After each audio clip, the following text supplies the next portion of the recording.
go ahead and call this meeting to order. And first thing, of course, is administrative business. Tina? Okay. I have minutes of September 10th and also September 13th. Let's take September 10th first. I have a motion on the minutes for September the 10th. I'll make a motion to approve the September 10th meeting minutes. Okay, so we have a motion by Kent to accept the September 10th meeting. I'll second it. All in favor say aye. Aye. September 13th, I'll make the motion to go ahead and accept the September 13th minutes as written. Do I have a second? Second.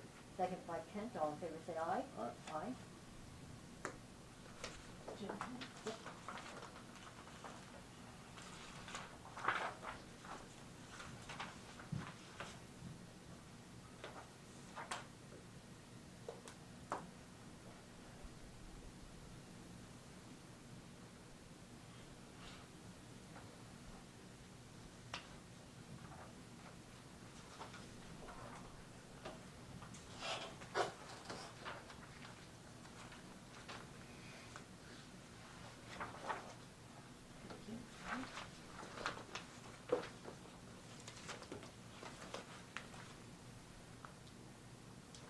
We do have some supplements for the tax roll.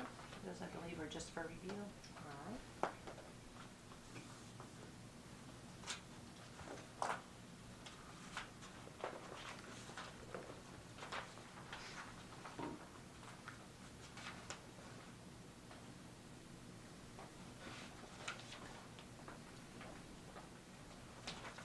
I'm gonna do those while Kent's review.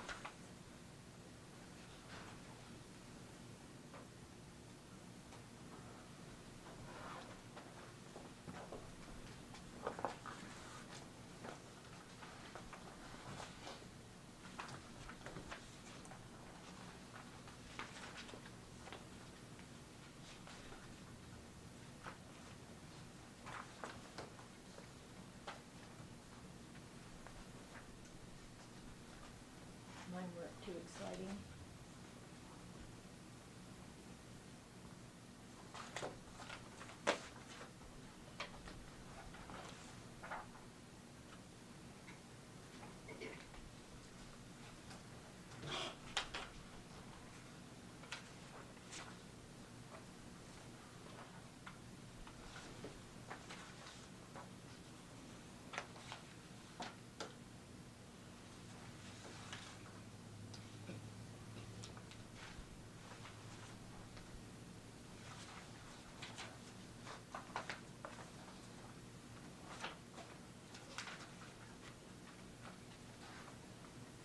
Thank you. We do have one early check, and this is for the lease purchase payment for the window project. How many more of these do we have? Well, that's the first one. This is So, the first one? yes. Oh, Start. no.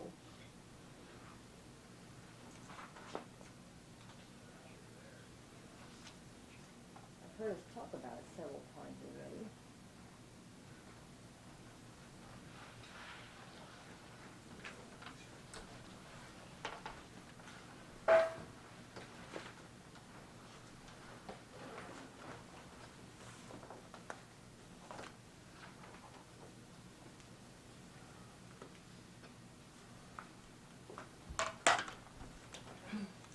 Randy Frank brought over the application for emergency management performance grant, and that just needs the chairman's signature.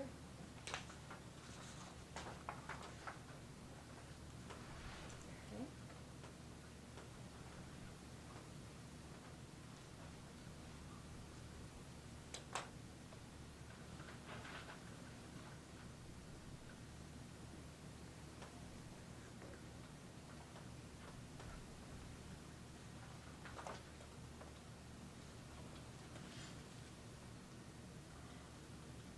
You do have your month-end reports in the packet.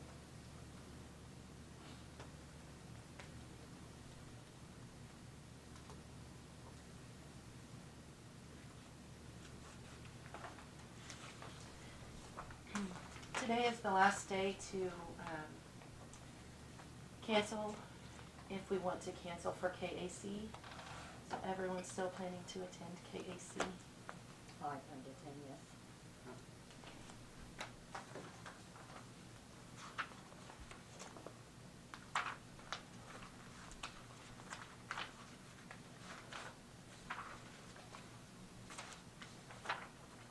Did have a memo of special appointment, of the special prosecutor. Okay.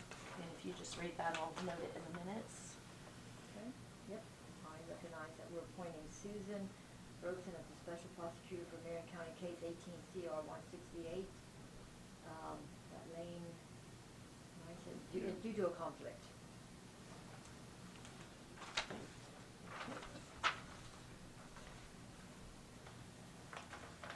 And we do have 3 salary sheets.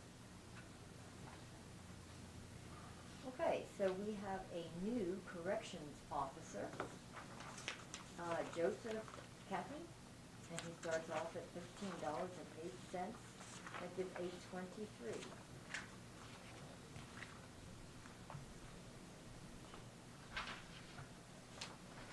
We also have an interim planning and zoning director, Sharon Olmsted, and she will go from 21/43 to 26/43, effective 9/10.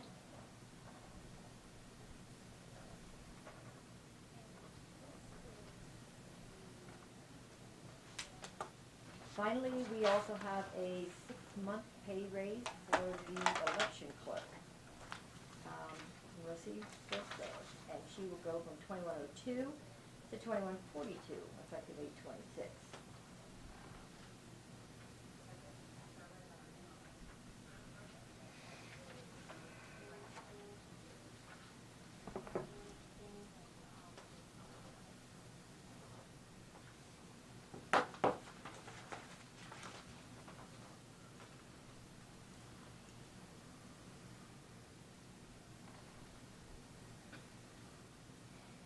Okay, the county counselor says he's on his way.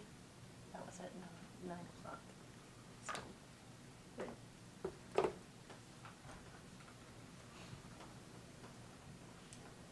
and that's all I have for administrative. Okay. So, the next on the agenda then will be the work session for the pay plan with McGrath Human Resource Group. You may come on up. I need one of you to sit at that chair here. It's going to be the main speaker, so that we get people to hear. We'll both sit over there if that's okay. That's fine. Okay. Well, that's why there's a dual chair. Yeah. Okay, perfect.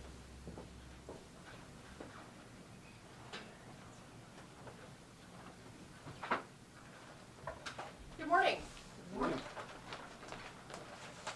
What I'd first like to do is introduce to you a new individual in the room that you have never met before. This is Dr. Victoria McGrath. She is the CEO of McGrath Human Resources. She has been involved with the project on the back end because she has not been able to be at the site visits, but her and I are working together on this particular project, and we're at that point now where we're going to be starting to talk about really the finite details of the plan, and we have other business here in Kansas, which made it very beneficial for her to be here. What I'd first like to do this morning is I have a couple of handouts for you. I'll make sure that Tina has a copy here as well so that you've got one for the record. And what I'd like to do is, make sure we got one. I'm sorry, there's an extra one for the gentleman who's not here.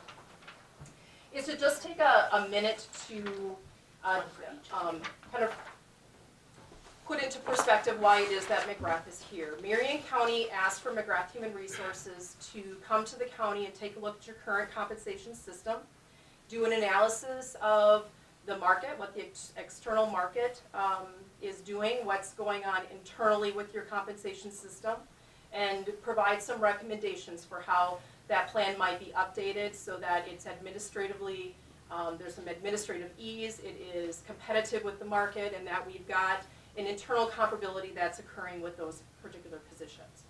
So I was out here in July, and I provided an update to the commission in July, and really quickly we can recap if you'd like, just because time kind of gets away from us. We talked about a number of issues in terms of what our initial findings were with the particular, with Marion County's compensation system. One of the things that we talked about, other than the objectives of the study and the methodologies that we're utilizing, was what we have found within your current compensation system, and also what we were finding in terms of the market, and that the county is a little bit behind. About half of your positions are behind in the minimum starting rates, and close to 80% of your positions are behind in terms of actual incumbent rates. So when we're comparing your employees to the employees in other municipalities in those same positions, close to 80% of your employees are under the market. We spent the majority of that conversation, though, talking about what the organization's commitment to their compensation philosophy is going to be. We talked about longevity and whether or not those wages can be at a competitive market rate. And if you recall from that conversation, one of the challenges was, well, we haven't really seen anything yet because I was giving you preliminary information. And so at the end of that conversation, what we talked about was, let me go back, let me develop a plan, a schedule for you, and then let me come back with some costs so that you have a better idea of what it is so you've got something in front of you. And so I'll have that available to talk through here today. And really the purpose for today is to show you what the recommended structure of the salary schedule is going to look like. I'd also like to talk a little bit about the salary structure for the elected officials and to get some feedback on that. But then also to talk about how we can phase in implementation, because there's going to be a cost associated with this, and whether how we should go about doing that so that it can be in a manner that is affordable to the organization. Okay. This is not the final report at this point in time. We're just giving you feedback and an update of where we are and getting your input on it before we actually finalize it. I was out here the beginning of September. I was not able to meet with the commission when I was out here the last time. And what I did at that meeting, I met with all of the department directors on a one-on-one basis because I have started to put together the hierarchy, the classification schedule. So we talked about the positions in each department and where they should be placed on that salary schedule. There were 2 departments I was not able to talk to because those department heads were not available, and so Tina and I will coordinate to meet with those 2 at a later point before we get ready to finalize the particular project. What the department heads were told was that I would be back to talk with you about the actual plan structure itself, and I gave them some preliminary information on what I was going to be proposing, subject to obvious finalization from you. And so really there's multiple things that are going on. I'm working with the department heads to make sure that where the positions are placed on the schedule is occurring. For our purposes, we're going to really focus on the structure of the salary system. The structure is for lack of a better term, it's going to be the policy on how the county determines they want to compensate your employees. And so once you have that structure in place, we have the written rules that go with that, that becomes your compensation policy then. Does that make sense? All right. So I'm going to hand out 2 things. The first one is the actual document itself. And then I also have a written narrative for you so that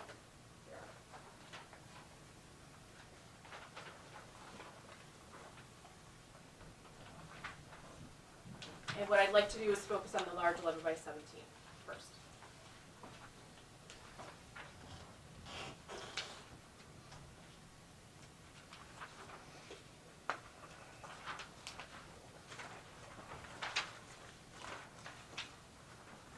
All right. So what you have in front of you on the large 11 by 17 is the proposed salary schedule template.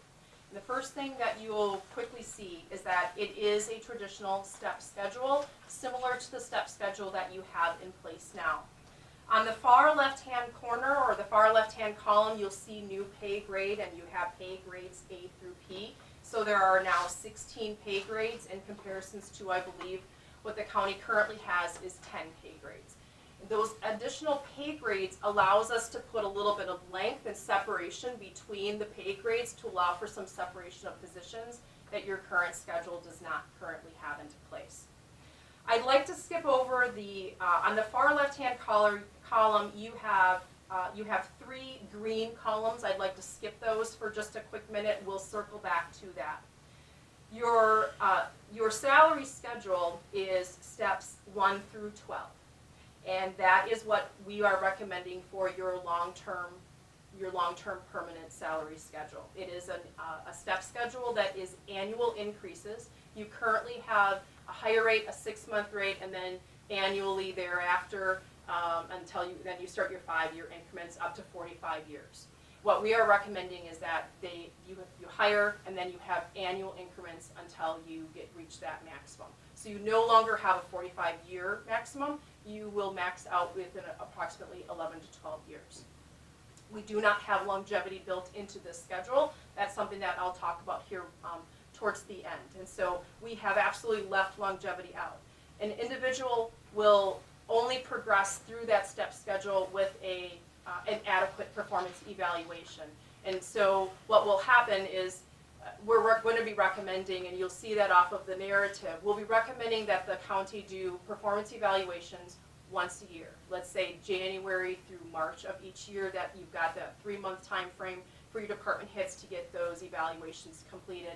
And if they have an adequate or an acceptable performance, then in, let's just say, July 1st of each year, all employees then will be qualified to get their step increase for the next year. So there's not going to be different wage increases that are occurring throughout the year. And there will be no more 6-month increase. There will be annual increases only. Now, if you look at the very top, not the 1, 2, 3, 4, 5, 6, 7, 8, but the percentages, you'll see, and I want you to ignore step 1 for now, that percentage, because that is tied to those green columns. You'll see that steps 1 through 7 are 2% increases, and so we're recommending a 2% salary increase each year for those steps, and that is to get the individuals up to the proper market rate, a more competitive rate. Thereafter, then, those increases are reduced down to 1.5% until they hit the maximum. The green columns, and you'll see there are 3 of them. There are T3, T2, T1, and they are identified as T because they are intended to be temporary.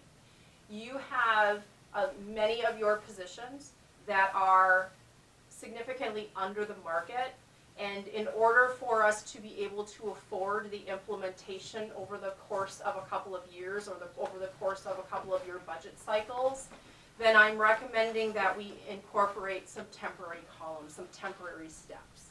And what that will allow the organization to do is to plan for the financials, what you're going to need for the next 3 to 4 years for implementation. So you will have some employees, because they are under a competitive salary, they will be placed in T3 to T2 or T1. And then when everyone gets to step 1 or above at that point, those green columns are color-coded because the intent is that long-term those columns will go away. They are intended to be part of your implementation only. Once all of your employees are at step 1 or above, those columns are intended to go away. But in order to make it fiscally conservative, we need to put those in, otherwise you couldn't afford to put everybody in at step 1 all at once. So we obviously have to be cognizant of your financials. Exactly. So you'll see that to go from T3 to T2 is a 4% increase. That's a pretty significant increase, and that is because we're trying very hard, we're being pretty assertive, aggressive to get our employees up to closer to that step 1. And then it's 3% increases until they get onto the regular salary schedule where the 2% increases start. So those are intended to be short term. By 4 years, within 4 years, you should have all of your employees at step 1. And some of them will already be above. Some of them are going to be in the beige area already. And I do have numbers here where we can, actually I have percentages that I'll share with you. Right, what you'll have is you're going to have close to 40% of your employees that are going to be in the green area. And that will fall over time. And they'll get onto the normal schedule within 4 years. So some of the other things, as you read through the narrative then, some of the things that we are recommending along with this is your policies on how you will utilize this particular structure. And like I said, we have a recommendation that you're going to change your evaluation system so that all of your employees have step increases at the same time each year, so that you're not doing it sporadically throughout the year, unless you have exceptions. Exceptions would be if someone takes a new position and it's we would consider a promotional position, it's of a higher pay grade or a higher classification. In that case, then the employee would be placed on their new pay grade with a specific percentage increase, a guaranteed, and I believe I have in the recommendation for a 3% increase. The other thing that we have is also interim. If you have an individual who is going to temporarily be assigned a position of a higher level, and I know that right now the county is going through that process where you're looking at some temporary assignments of department head positions, those are positions that you really can't go without for a long period of time. And so you might be providing or assigning someone to take those roles on an interim level for a period of time. If you're going to do that for what's going to be a significant period of time, you're going to want to make sure that you're compensating the employee accordingly. And so what we'll have are rules that are recommended rules for you to adopt, so that if you've got someone who's temporarily taking the position, this is how you should be treating their wage. And that way you're treating all positions the same. You've got the same rules for everybody, and you know, that consistency is what's absolutely necessary to make sure that you're following best practices. Now, the other thing I just wanted to point out here is, and I had just lost my train of thought, I apologize. Well, she's thinking, we Yes. have questions, Yes. because we are kind of going through this rather quickly. Yes, we are. And it makes a lot of sense to us, but we've seen it on numerous occasions where you're looking at it for the very first time. So, questions, concerns, thoughts? Do you have any questions, Kent, at the moment? No, I'm just concerned how, like, first year, we're gonna have a bunch of these people moving into temporary. It's gonna affect the budget substantially, I would guess. And so how do we prepare for that and yet stay on track without Yes. saying, oh, we've gotta wait another year before we can do Exactly. anything? Yep, exactly. So what I did was a preliminary costing for you, knowing that I have to finalize the placement of positions. And so what I did was, and this was the area that I had a moment elapse, is how we place positions, how we place employees on the salary schedule, because that's going to be important. How do employees get placed onto this new salary schedule?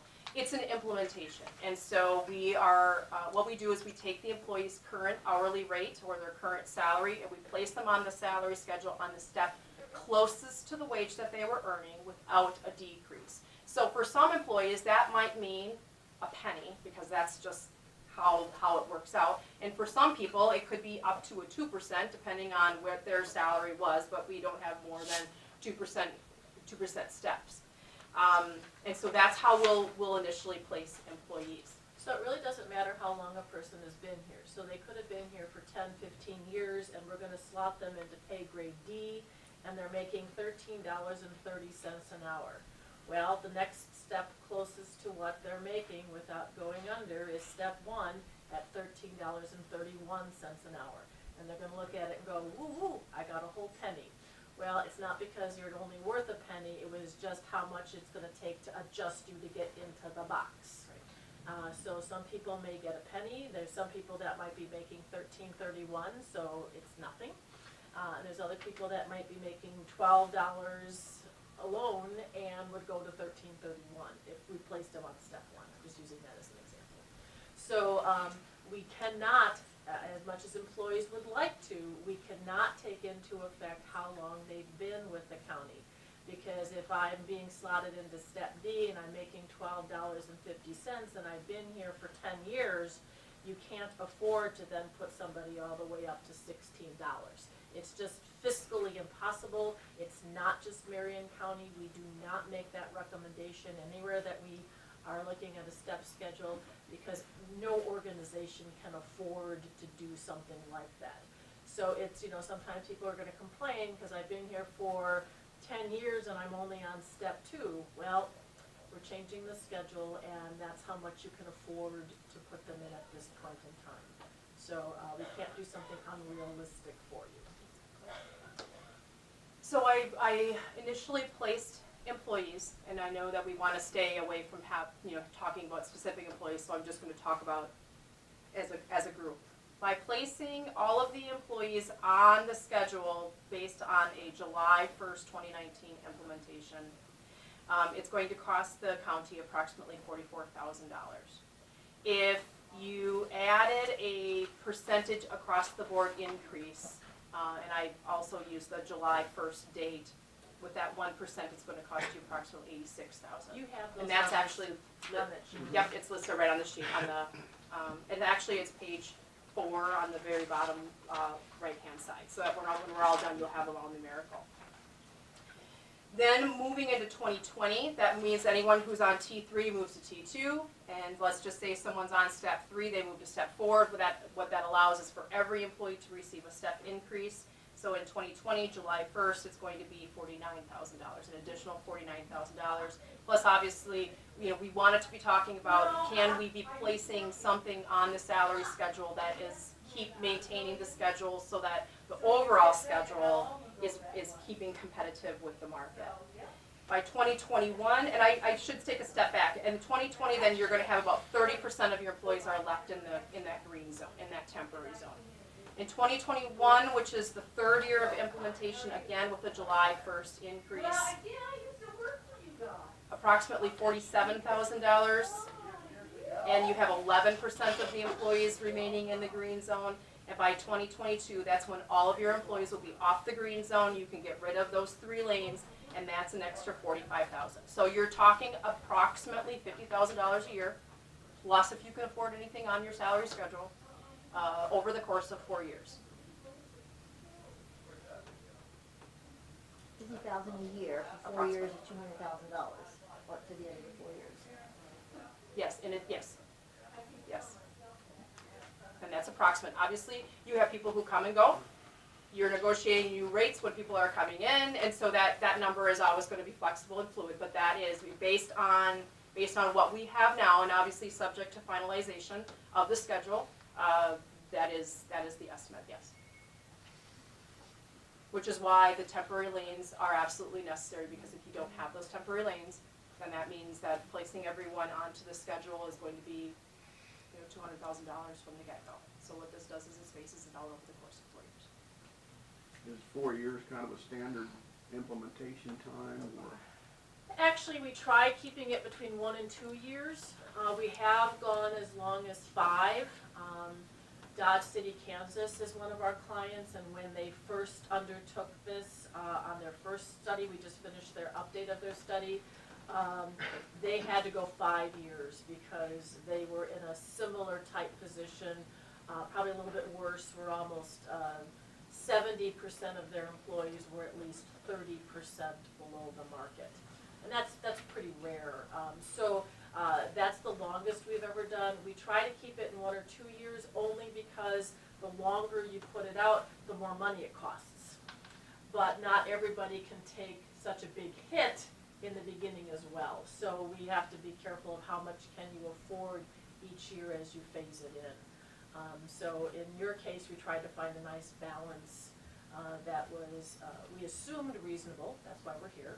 And number 2, to make it at least palatable, going forward versus coming in and saying, it's gonna cost you $200,000 in year 1 to start knowing that ain't gonna happen. Well, we sit here and think about, okay, how many mills is that? Yeah, Right. yeah, exactly. Absolutely. And there are other strategies. I mean, I selected July 1st because it's half of the year. The longer you delay it, we can delay the implementation. It's not going to be as costly in that first year. Then that's the only thing that prevents. By year 2, 3, Are you 4. a July budget? Are you like everybody else? No. No, okay. No, they're January. Okay, because I know in Kansas, a number of folks have to have their budgets done by July.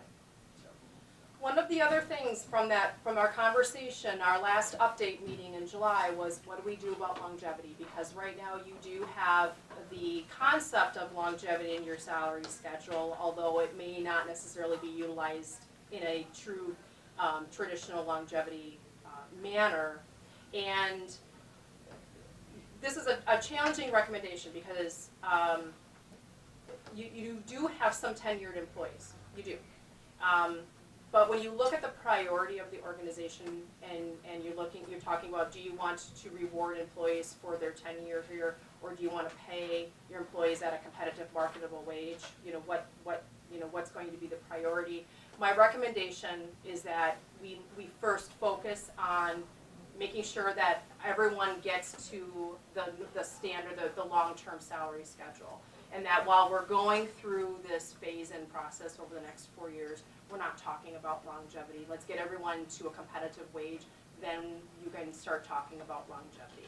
I did cost out a longevity, and that is on the back page of the financial document that I provided you. And it's a very simple formula where based upon your years of service, starting at 10 years, you have a percentage of your base wage, and that goes up until you hit 25 or more years of service, and something like that. It's a very simple program, and it's relatively inexpensive, about just shy of $10,000 per year. So that's something you can think about long term, but it would not be my recommendation at this point. My recommendation at this point is let's get through the phase-in process, and then you can start talking about longevity in the future. That 10,000 would be best served getting people onto the schedule. Yes. It would be. Absolutely. Now, we do have a couple of other parts about the salary schedule for the elected, like one of the elected officials. We will be providing a salary schedule similar to this for the elected officials, but on their own system basically. But it'll still be a step model. And we are experiencing, for some reason in this area, geographical area, you are experiencing a little bit of a trend with your medical positions. And so we're still working through that, and so we might have an addendum with say your RNs and that type of thing, just because you're experiencing a little bit of a market uptick in your medical professionals in this area.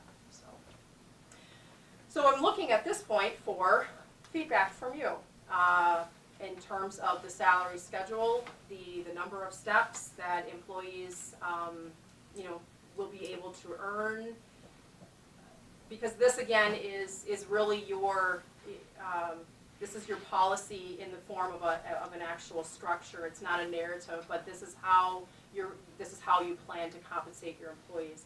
And so if there's something that you have feedback on, this would be the time to start providing us that feedback, because the next time I come back, then that's what your final recommended structure is going to look like with positions in it, and we'll be at that point where we're getting ready where we're putting this into final form, final reports. Do you have it prioritized, or is it possible to prioritize it to where the employees currently who are maybe the furthest out from the market versus those who are within the penny or closer, to where we can address those first, rather than just across the board? Sure. I'd really like to have something to where the ones that are the lowest out, we should be addressing first, and get them a little bit closer. The ones that are close or right there, I don't look at them as being a priority. I think we should really work on the ones first that are out there. And I don't know, do you have an idea how many there would be, just a percentage or a thought?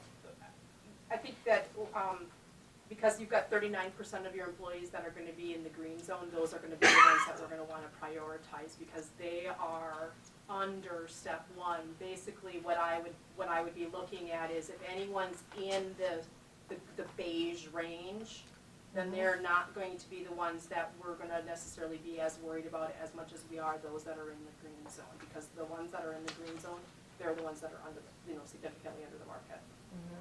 And we'll have to think about it, because I'm saying this while I'm thinking, you just can't see the smoke. One of the things that, we'd have to look at is you're still gonna have a little bit of a cost to put people on that schedule. So, I've gotta get people in the box.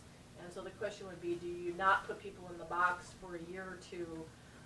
Part of me says yes, but I think that's just gonna increase your costs over the long run, because now you're spending the money to get them in the box. So we'll have to take a look and see whether it's gonna cost you more.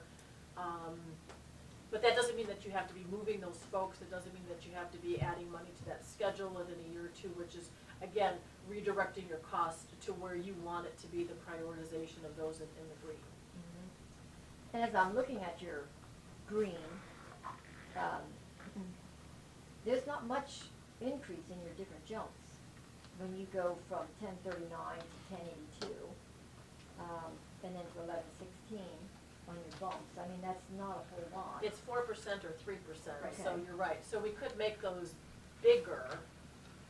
Well, I was saying Or like the the opposite. people who are way out, Mhm. you know, and then the people who are not way out, Right. even if they're down here somewhere in a higher Mhm. pay category, like, you Mhm. know, if they're making 45,000 a year or something right now, versus the soul up here that's making 22,000. Sure, exactly. We could, I'm asking if we could go ahead maybe and address that. We'll have to take a look at it.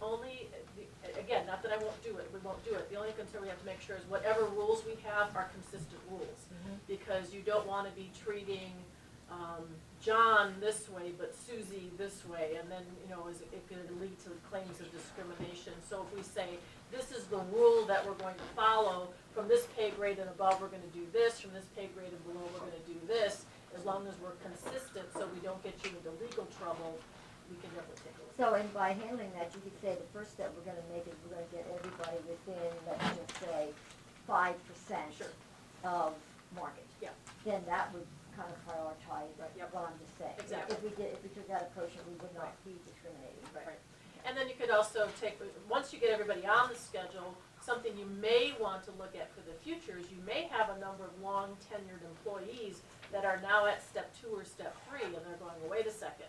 So maybe in subsequent years after 2022, you may want to say, okay, now our emphasis is going to be on making sure that this position, who has 15 years here, maybe gets 2 more steps to get further in the salary schedule where they should be, because we haven't been placing any emphasis on them during the initial parts. Because you want to clear out those entry-level lanes, because the worst thing in the world is to have somebody who's been here for 10 years on step 2 and then have a brand-new employee come in and make almost as much as they do. Once you get Sure. past 6 where market is, then at least I don't care if you start making the same amount of money, but in the beginning, that's kind of hard to take. What I don't wanna see is, all of a sudden, the first year things get skewed by looking at one thing and not another, and then all of a sudden, the first year, we got 100,000 in new costs. Yeah, and that's what I was trying We ought to to say, stay away exactly. from that. That's what I was trying to say, depending upon what we do, you're exactly right. We don't wanna make it more expensive in the second or third year because of actions we took in the first Right. year. Right. Right. And so we can, and correct me, we can say, well, this year we can afford to do maybe a $40,000 bump or something like that, or maybe not. What you would do every year is for budgeting actually becomes, after the first year becomes very simple. The first thing you look at is how much is it gonna cost for everybody to move to the next step, and that's your base cost.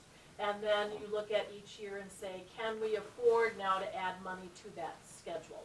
So, because what you don't want to do, in fact, I'm dealing with one of my clients now who didn't follow what we advised and has another $200,000 or $300,000 ticket item because they didn't increase those steps every year based upon what's going on in the economy. Now, obviously, in 2008, 2009, a lot of folks did nothing to their salary schedules. The economy just didn't allow that to happen. Now, however, with, GDP and CPI trending close to 3.5%, 4%, people are now starting to say, wait, we need to add something to this base salary schedule, otherwise you're gonna be back to where you are right now, where this is gonna go further and further behind the market, and then you're gonna have to spend a lot of money to do it. So, you'll look every year and say, what's CPI doing out there? Oh, it's at 2%. You know what, we don't need to add any money to the schedule, we're gonna concentrate on moving everybody to the next step. Oh, wait, CPI is at 4%. We're gonna need to add 1% or 1.5% to the schedule and move people a step, so you can look at that. And we do have some clients that call us every year and ask us what our suggestions should be for your salary schedule. So even though we're not done with the project yet by any stretch of the imagination, once we are done and hopefully adopted, then, you know, Tina or somebody could call us every year and say, what's our recommendation that we're doing this year for the salary schedule? And then obviously you have to look at it from your financials.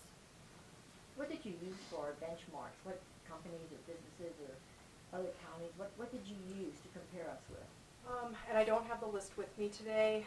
When I first was here on site the first time with all of the department heads, I talked with them about what organizations do they most align with in terms of programs and services, and or who is your competition? Who are you losing your people to? Because if you're losing to your neighboring county, they certainly are, then they are part of your market group.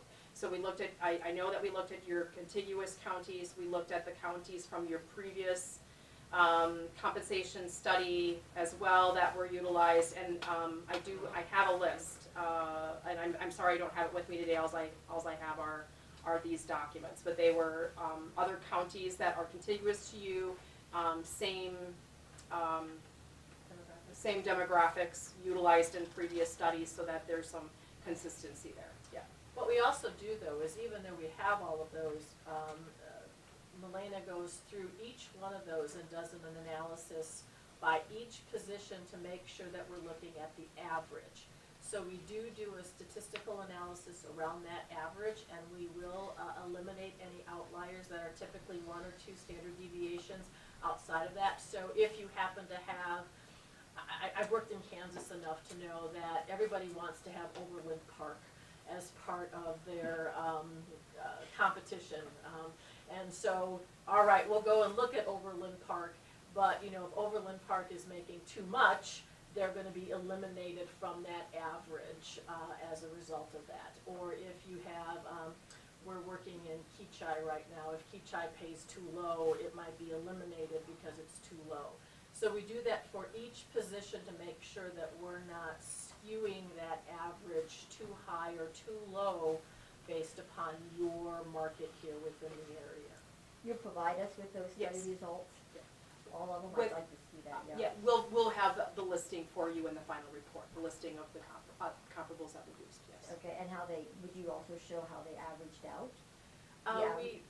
We can give to Tina a summary of that, and she can show it to you. The reason why, sometimes it depends upon how we use that data.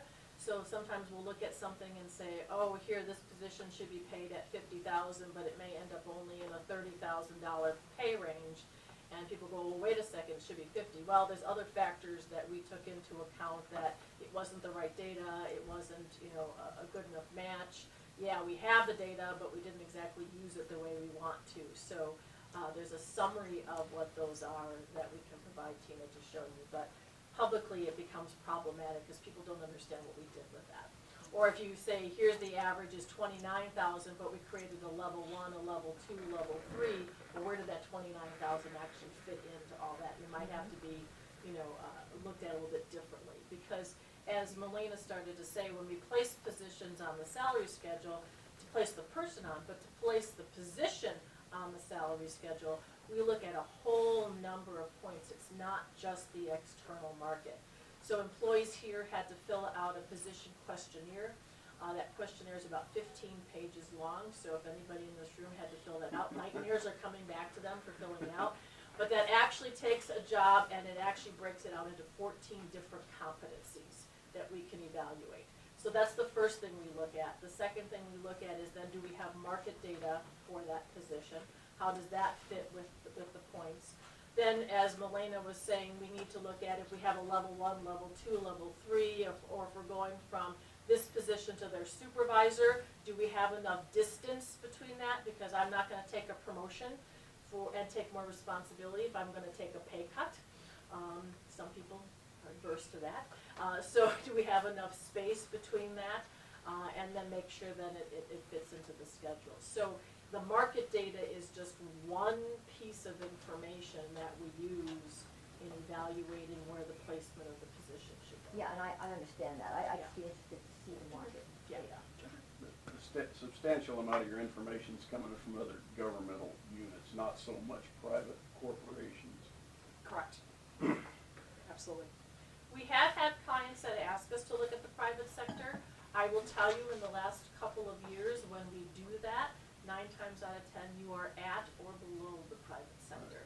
Now, the other piece that goes with that is then the total compensation, because sometimes, you know, benefits are better there versus here, Right. and, you know, it's hard to,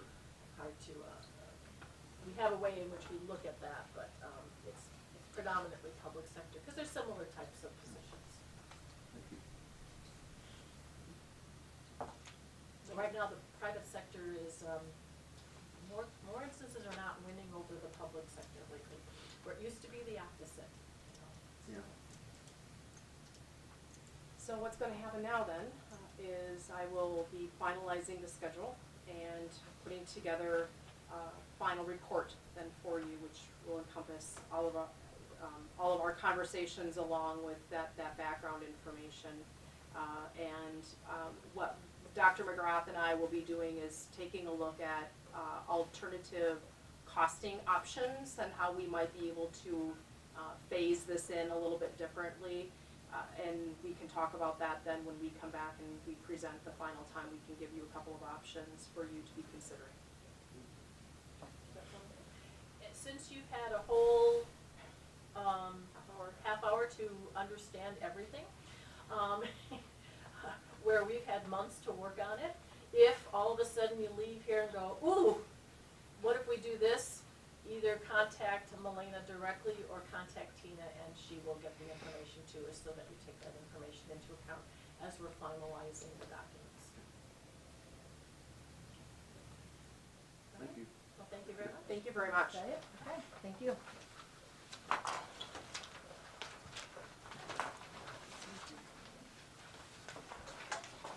Good morning. Good morning. I made pretty good time.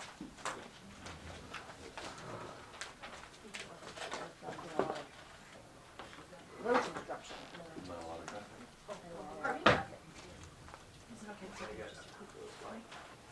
Sure? Oh, yeah. Sure, I'm in. Okay. I didn't see you.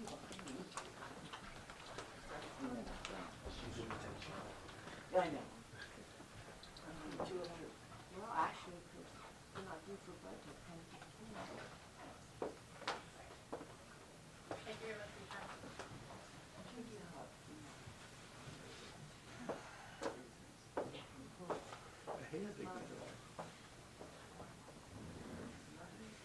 Did you have a good week?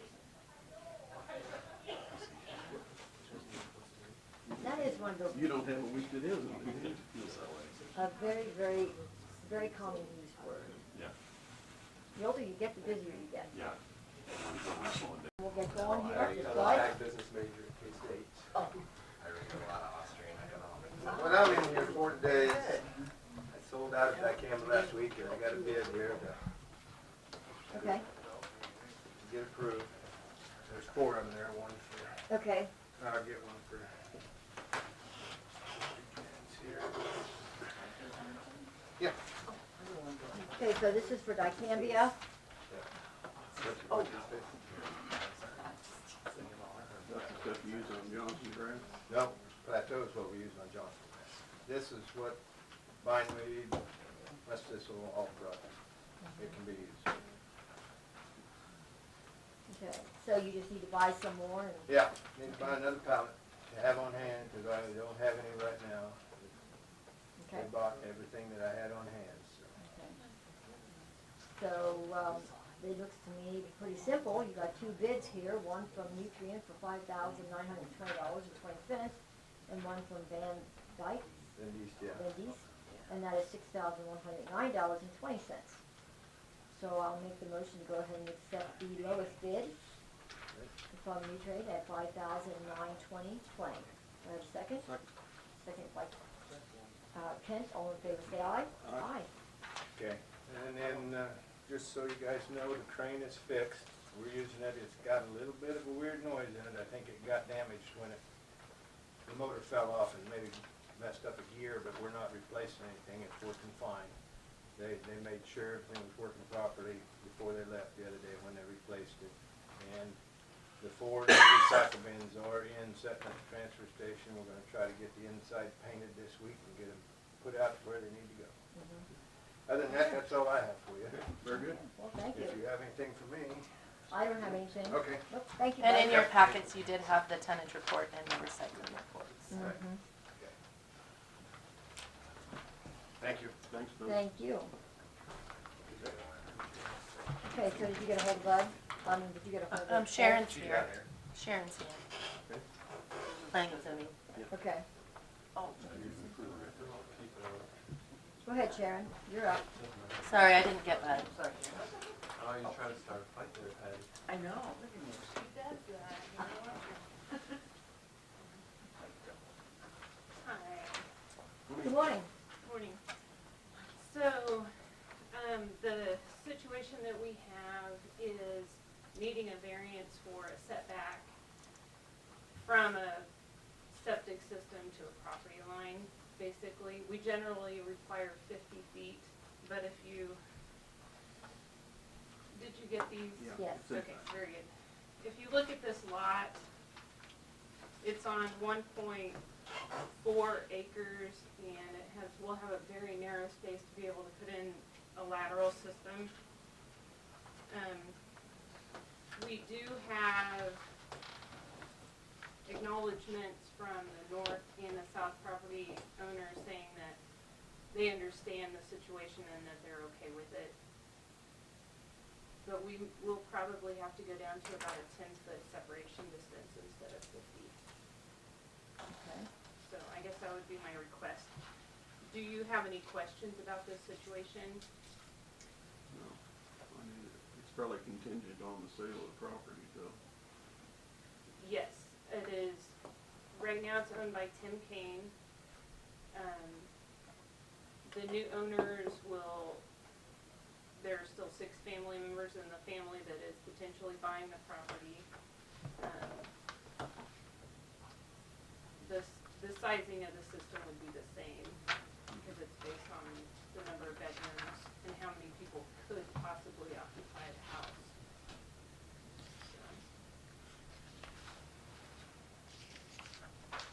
Okay, so you just need to have a approval of the variance, right? Yes. Okay, I'll go ahead and make a motion, to approve the a variance from 50 foot, you said down to 10, is that what you're 10. saying? Down to 10 foot, at 2856 Highway, K15, Durham, Kansas. Can I have a second? Second. Second by Ken, all in favor say aye. All right. Aye. So moved. Okay, thank you. Thank you, Sharon. Pretty quick, is that it? That was all I had today. Moving right along. All right. Thank you. Thank you.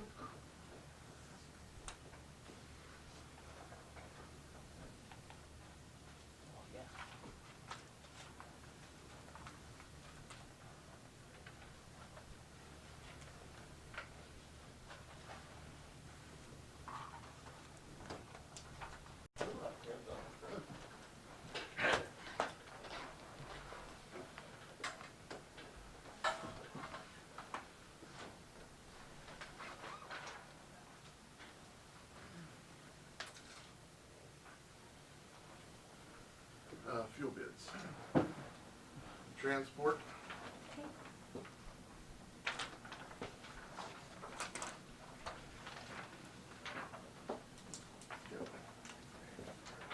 This is an all or none? yes.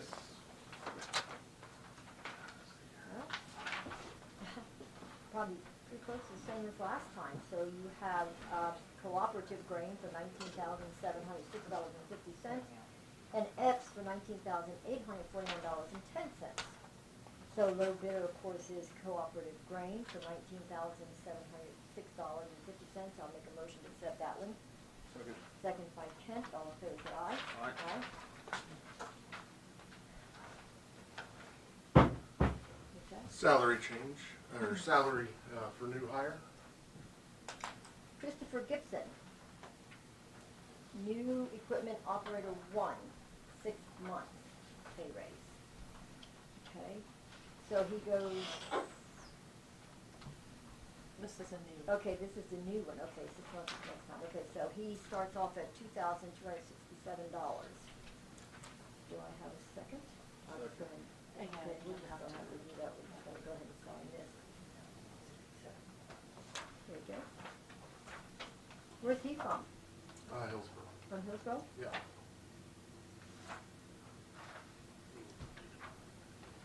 What else? I have biannual bridge inspections. I have 3 bids here. Cook Flat Strobel, BG Consultants, and Kirkham Michael. The first 2 should be on the first page, and then the third one is on, I think, the 3rd page. I highlighted it. I think is that Kirkham Michael. $24,621. Who's that? That's Kirk and Michael. 24 what? 24,621. Okay. And BG Consultants is 24,000 even, and CFS Engineering is $22,800. They're charging $80 a bridge.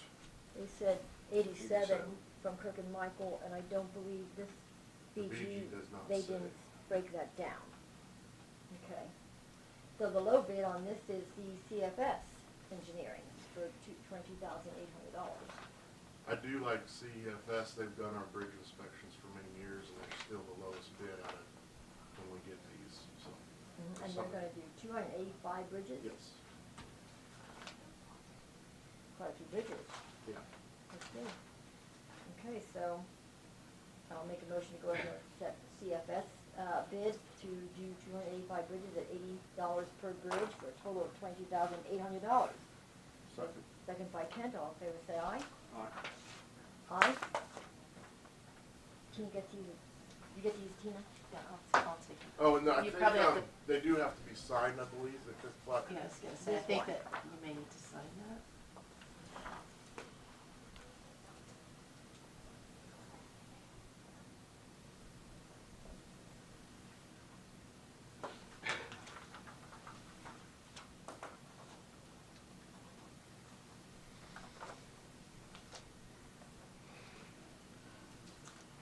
Get anything else, Jason? Yes, the council for City of Lehigh called last week and asked, they have one little stretch of asphalt road through their town.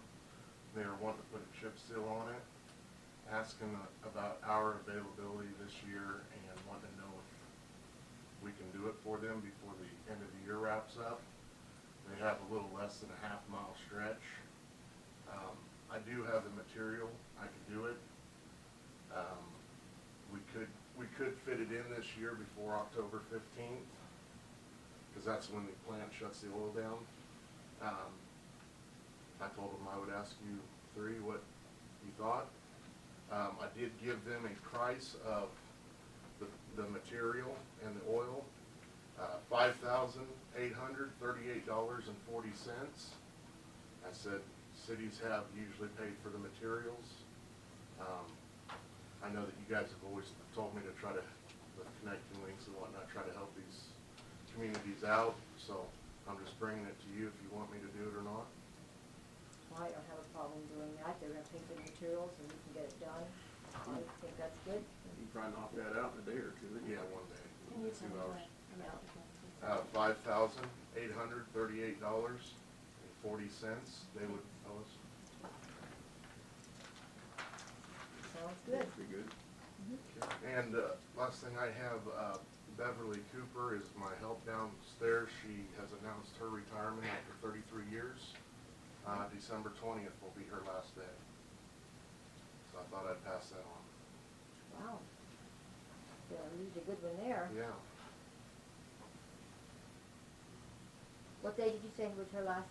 December 20th. December 20th. Yes. Okay. Okay, well, appreciate that. That's all I have. Anything else? Bids on the mower. We're still working on them. Try to get them in here shortly, so. might be important on those if we could get like immediate delivery on them. We'll see what we can do. Hopefully they have them in stock. We're not trying to get anything out of the norm, so. Yeah, okay. It'd be nice if we could use it. Anything else? Nope, that's all I have. Okay, Thank you, everyone. good, thank you. Okay, so if Ed's not available, we can go into commission discussion. That's gonna take a while, so I think we're back pretty late. Okay, well, I can still,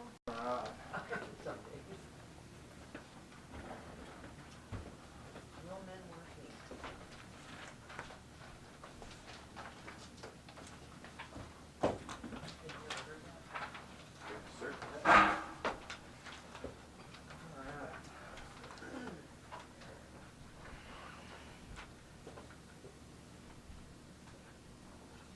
Looks like we had 97 runs in August, which was down from last year. We had 110 last year.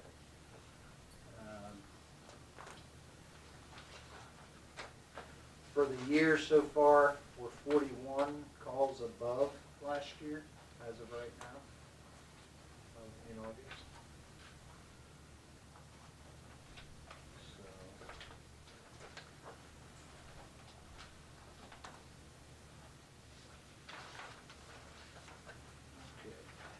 Revenue report. We billed out $65,070.68. We brought in $38,374.87. We had a write-off of $26,976.67 for August. For the year, we billed out $635,562.45. We brought in $389,360.30. We had a refund of $1333.25, and our total write-offs for the year is $232,180.64.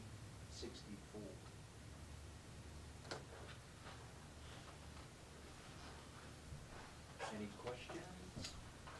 On the write-offs there, Ed, is the reason why our write-off is getting bigger, we like on, which was ALS is the Highland or the BLS?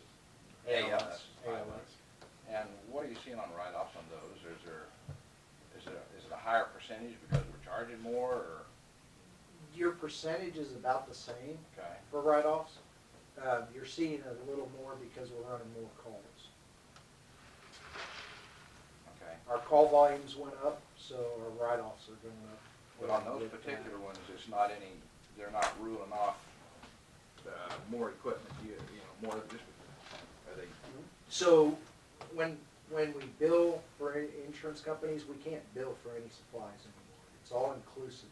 Right, okay. So what we charge, like Medicare has a set write-off amount, Right, and we have to abide by that. right, okay. But yeah, it's because of the increase in increase in runs that we're seeing the higher write-offs. So when the hospital calls and requests that, meet that care, and we turn it in, we're not seeing any write-offs because of it wasn't required or anything like that, or nothing like that? No. Okay, No. okay. You know, we're still having the ones that are no pays and Oh, yes, stuff correct, like that. correct, but correct. We're handling that through the court, you know, and set off. But in the last few years, we've raised our rates up since We you've have. been here. And I just wondered if that was affecting our write-offs, where it's going up a little higher. Okay, It shouldn't, no, okay, because our percentage is the same, okay, so. go ahead. A5 is in the shop. It's the backup now, which is A3. It'll be renumbered while it's there. So, getting all the repairs done to it from the accidents and stuff like that. Other than that, So one of the new ones went to Tampa? no. No. The backup Marion's ambulance, their first out ambulance went to Tampa. Their first out. There's some rain, we see the new one. So, yeah, I think it had 46,000 on it when it went to Tampa. Okay. So they should have it for a long time. And then the other new one went where? Marion got a new one and Hillsborough got a new one.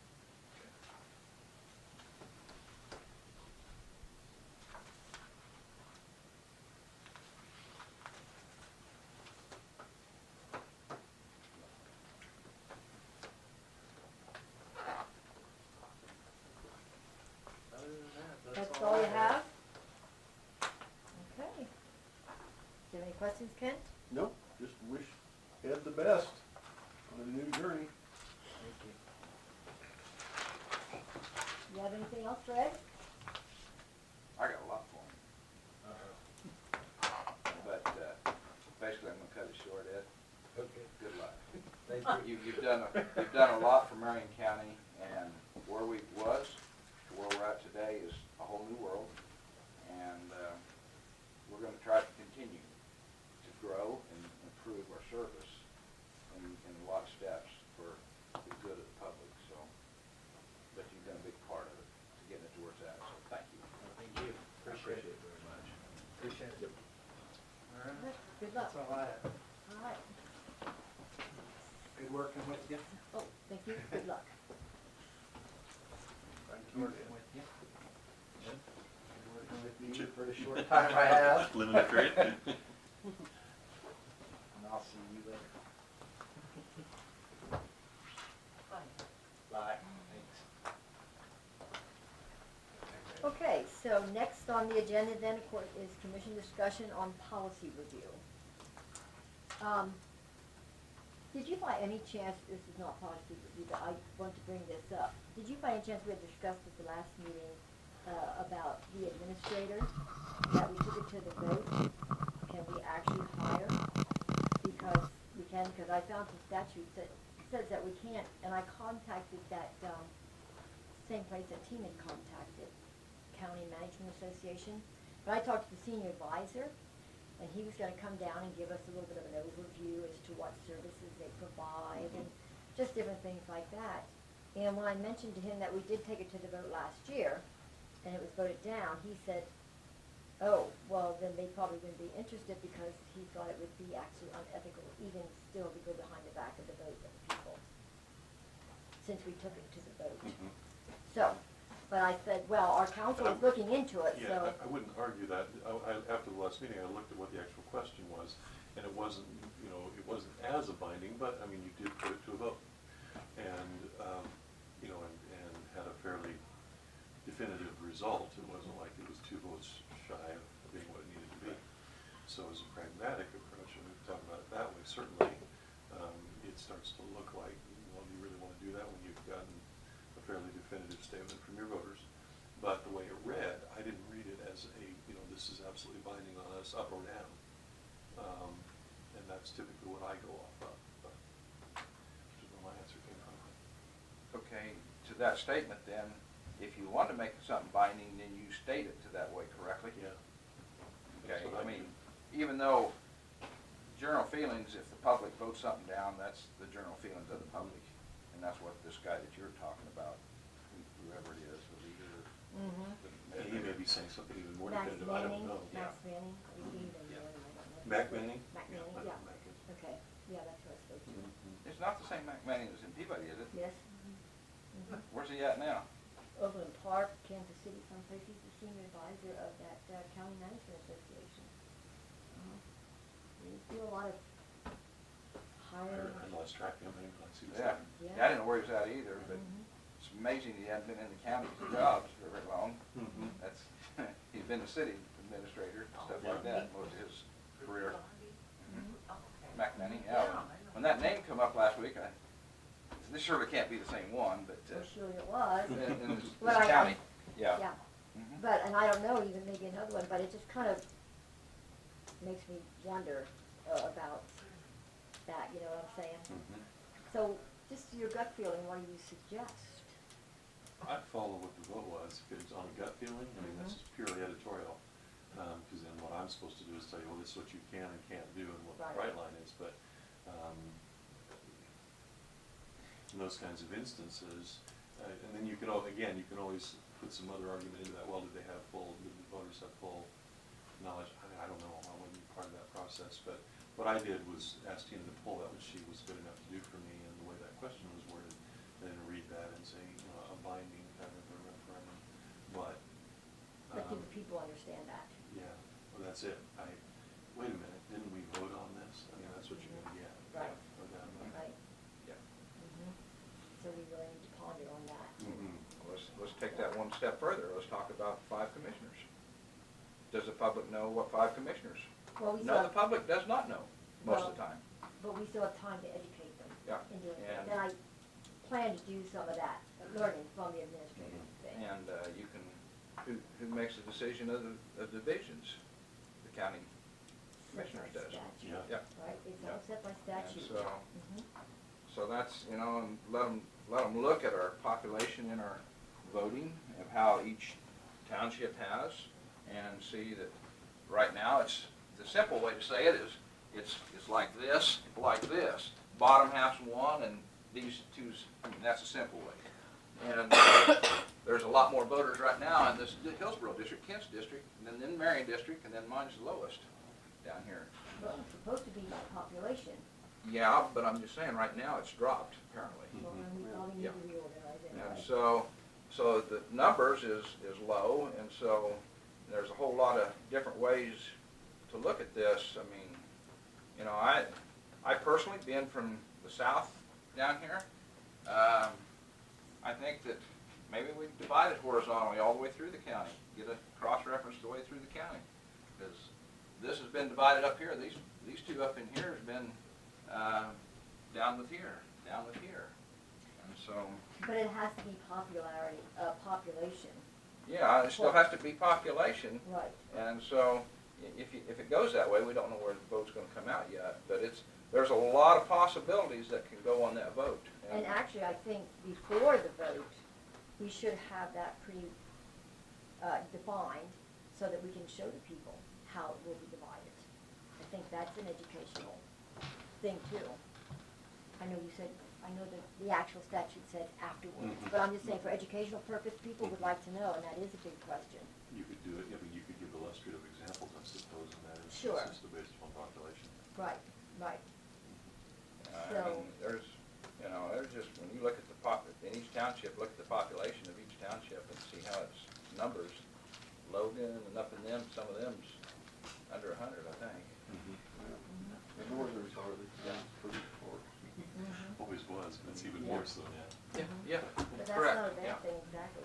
But I wanted to bring that up, and I don't know when we can start looking at maybe some of those divisions or possibilities, or if we need to just get a group to do that, or how you wanna maybe handle that, just for a basic idea. I even want to know myself how that would work.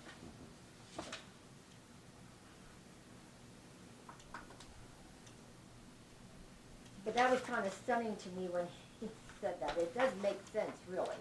Even though there's legalities, like you said, and the verbiage and all that stuff, but Well, who would know? I think Who you've would know? said it yourself, though, many times sitting here, I wanna do what the public says. Exactly.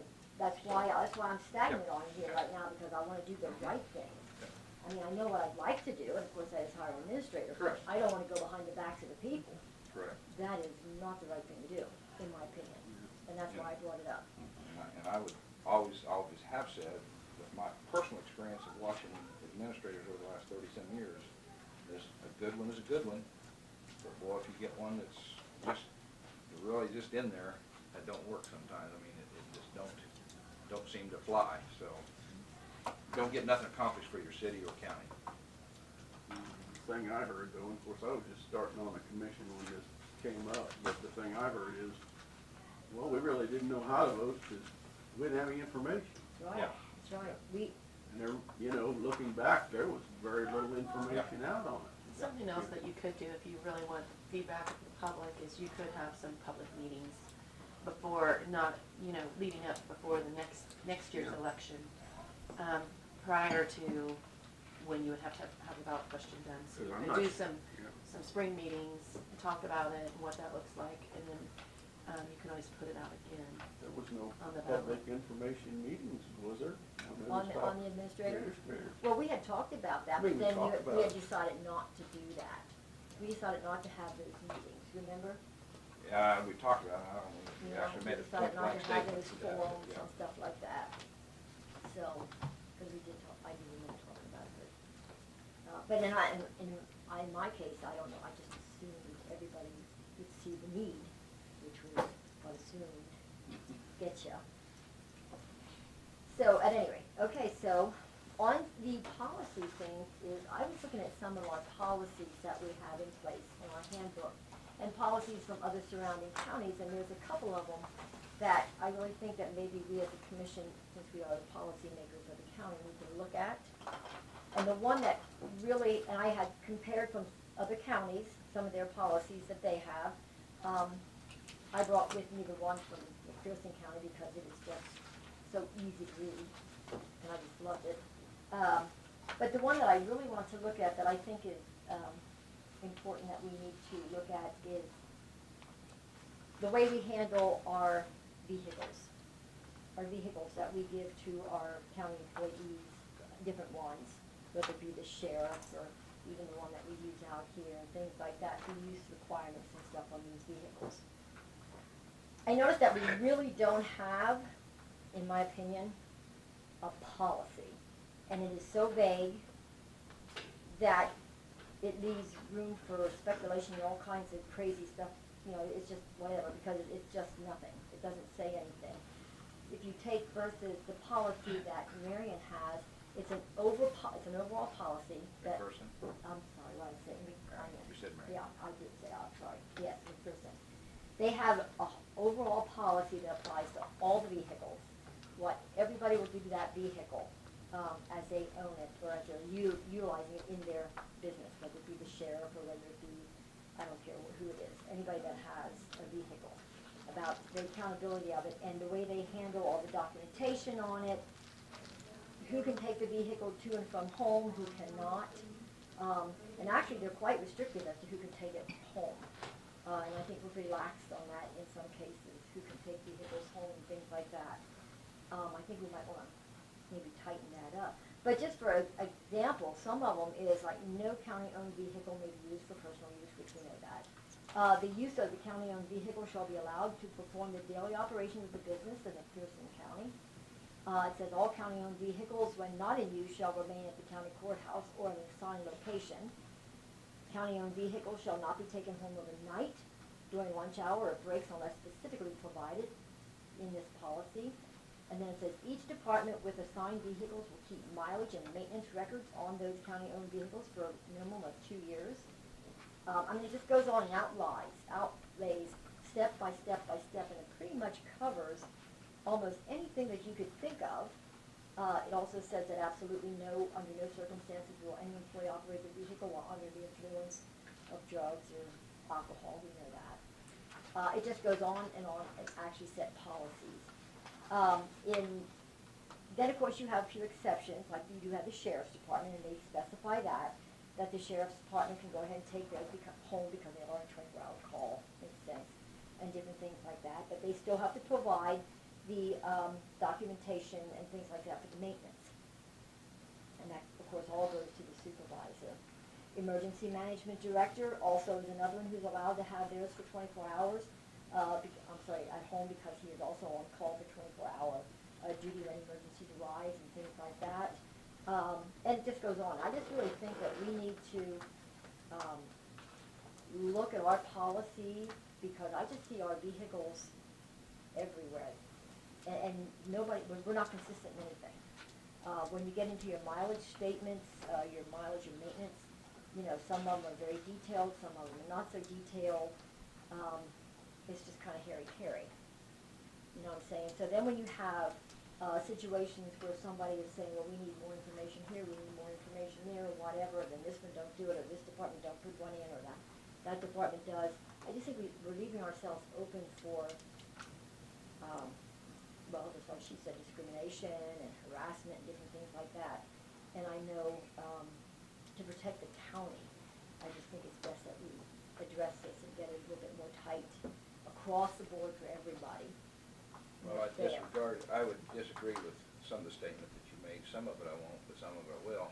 I was reading it off of. Yeah, I know, okay. but what you said about our vehicles and stuff, because RV, our accountability here, our accountability is the 3 road and bridge supervisors, or 2, whichever you have.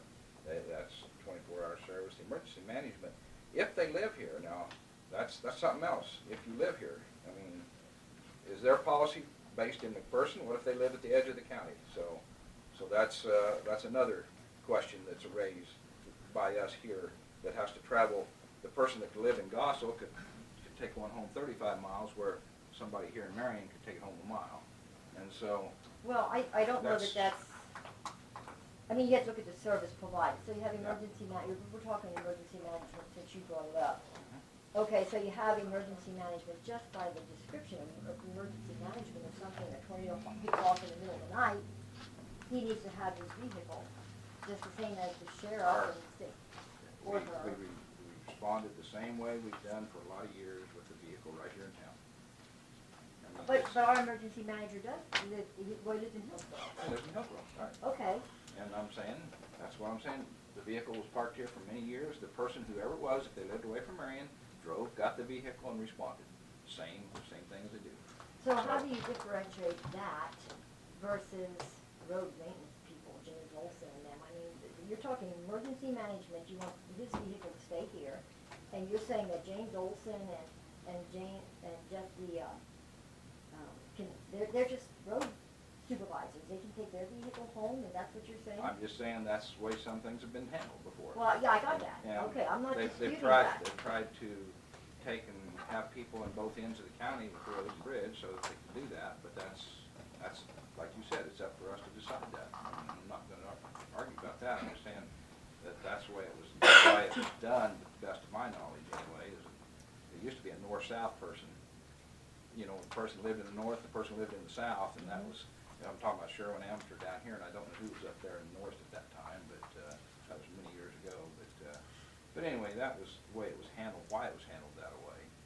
But, as far as emergency management, it's been handled many times, you know, where the vehicle sat right at the jail, either right behind us all the time, and then when there was an incident, the person responded to the vehicle and then to the scene. So there's an emergency down in Peabody, and so our emergency manager has to go from Hillsborough over here to pick up the vehicle and then come down to Peabody. How ineffective is that? That's not ineffective, they're not gonna do nothing until after the situation's under control, so, That's not true. yeah, it is. He's the emergency management, that's his job, is to Yeah. be there to organize during the You need to situation. get out and get some more experience in, that's all I can say. So Kent, this is emergency management. Do you think that in the middle of the night, it's reasonable to expect your emergency manager to drive here to pick up his vehicle? When you have people who work on roads get to take their vehicles home, do you see the equality there? Well, I don't know that I really agree with Randy on that. My biggest concern is, you know, we get these vehicle reports, mileage reports, and we cannot keep a vehicle under 100 to 200,000 miles, and they're only a couple of years old. I mean, how many of those miles could have been saved without, changing what we do and the effectiveness of that department? I don't know that, it's hard for me to say this person doesn't need to have one and this one doesn't need to have one, but it seems like that, and I know we turn in mileage reports and all that, and if we reconciled all of those, maybe every one of those miles are called for. I don't know. But I just know that with the amount of vehicles we need, and they all need to be running, when you look at that mileage report, and the vehicle with the lowest mileage we have is 110,000 miles, I start wondering, because, we're in a position now where we've got to start replacing some vehicles again, and, how much can the budget handle if we could save even 100,000 miles a year on the whole fleet, do we gain another year's service out of them?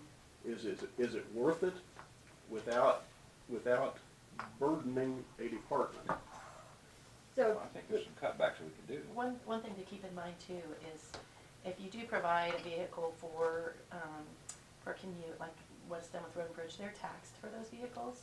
And that's why they're not, in the people that are taxed like that, they're not required to fill out the detailed mileage logs because it's a regulation set by the IRS. So if we're not getting the detailed mileage logs, that shows they're not using the vehicle for personal use. Like for instance, ambulance, they do the detailed mileage log, they show their destinations because they are not taxed for that vehicle. Same with emergency management, he is not taxed for his vehicle. Therefore, he needs to be providing the same mileage logs with that detail, which has not happened. We're not getting that. That's one of the ones we're not getting. So yes, I would agree that your policy probably does need to be tightened up. The policy that's in place, it would be great that if people were required to follow it, because it is, some of those things are set by the IRS and other agencies, and if we're not following that, then we're opening up the county for liability. Even, So, we could have our own policy to go ahead Right, and have. so I'm not personal- disagreeing that you definitely need to address your mileage policy. I think that's a great idea. okay, so having, what you're talking about, the ones that have the vehicles that are running up large, miles, I agree with you, Kent. But those are, like, you take, for example, our appraiser. They're running all over the county, and they do because it's their job, so naturally, they're gonna run up a lot of miles. I mean, you can't Yeah, help that's that. what I mean. Some of it's, Same with planning and zoning. They do the same thing. They're running all over the county. That, you can't help that. Sheriff, same thing.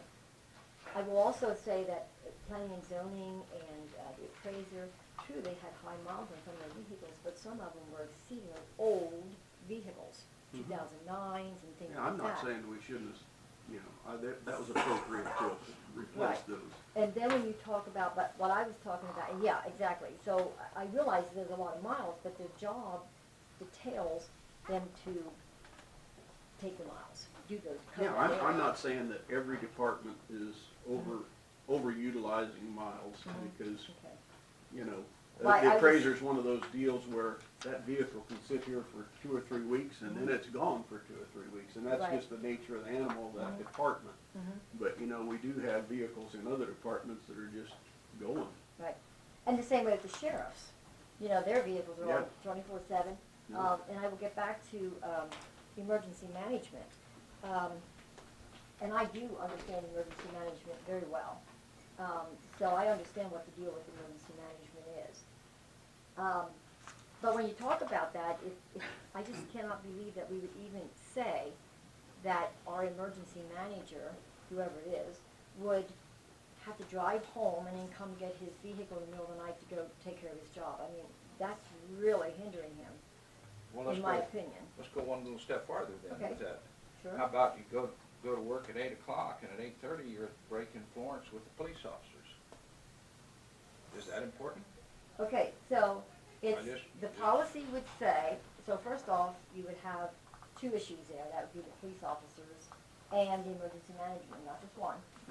They would both be doing the same thing, so they would both need to be addressed equally.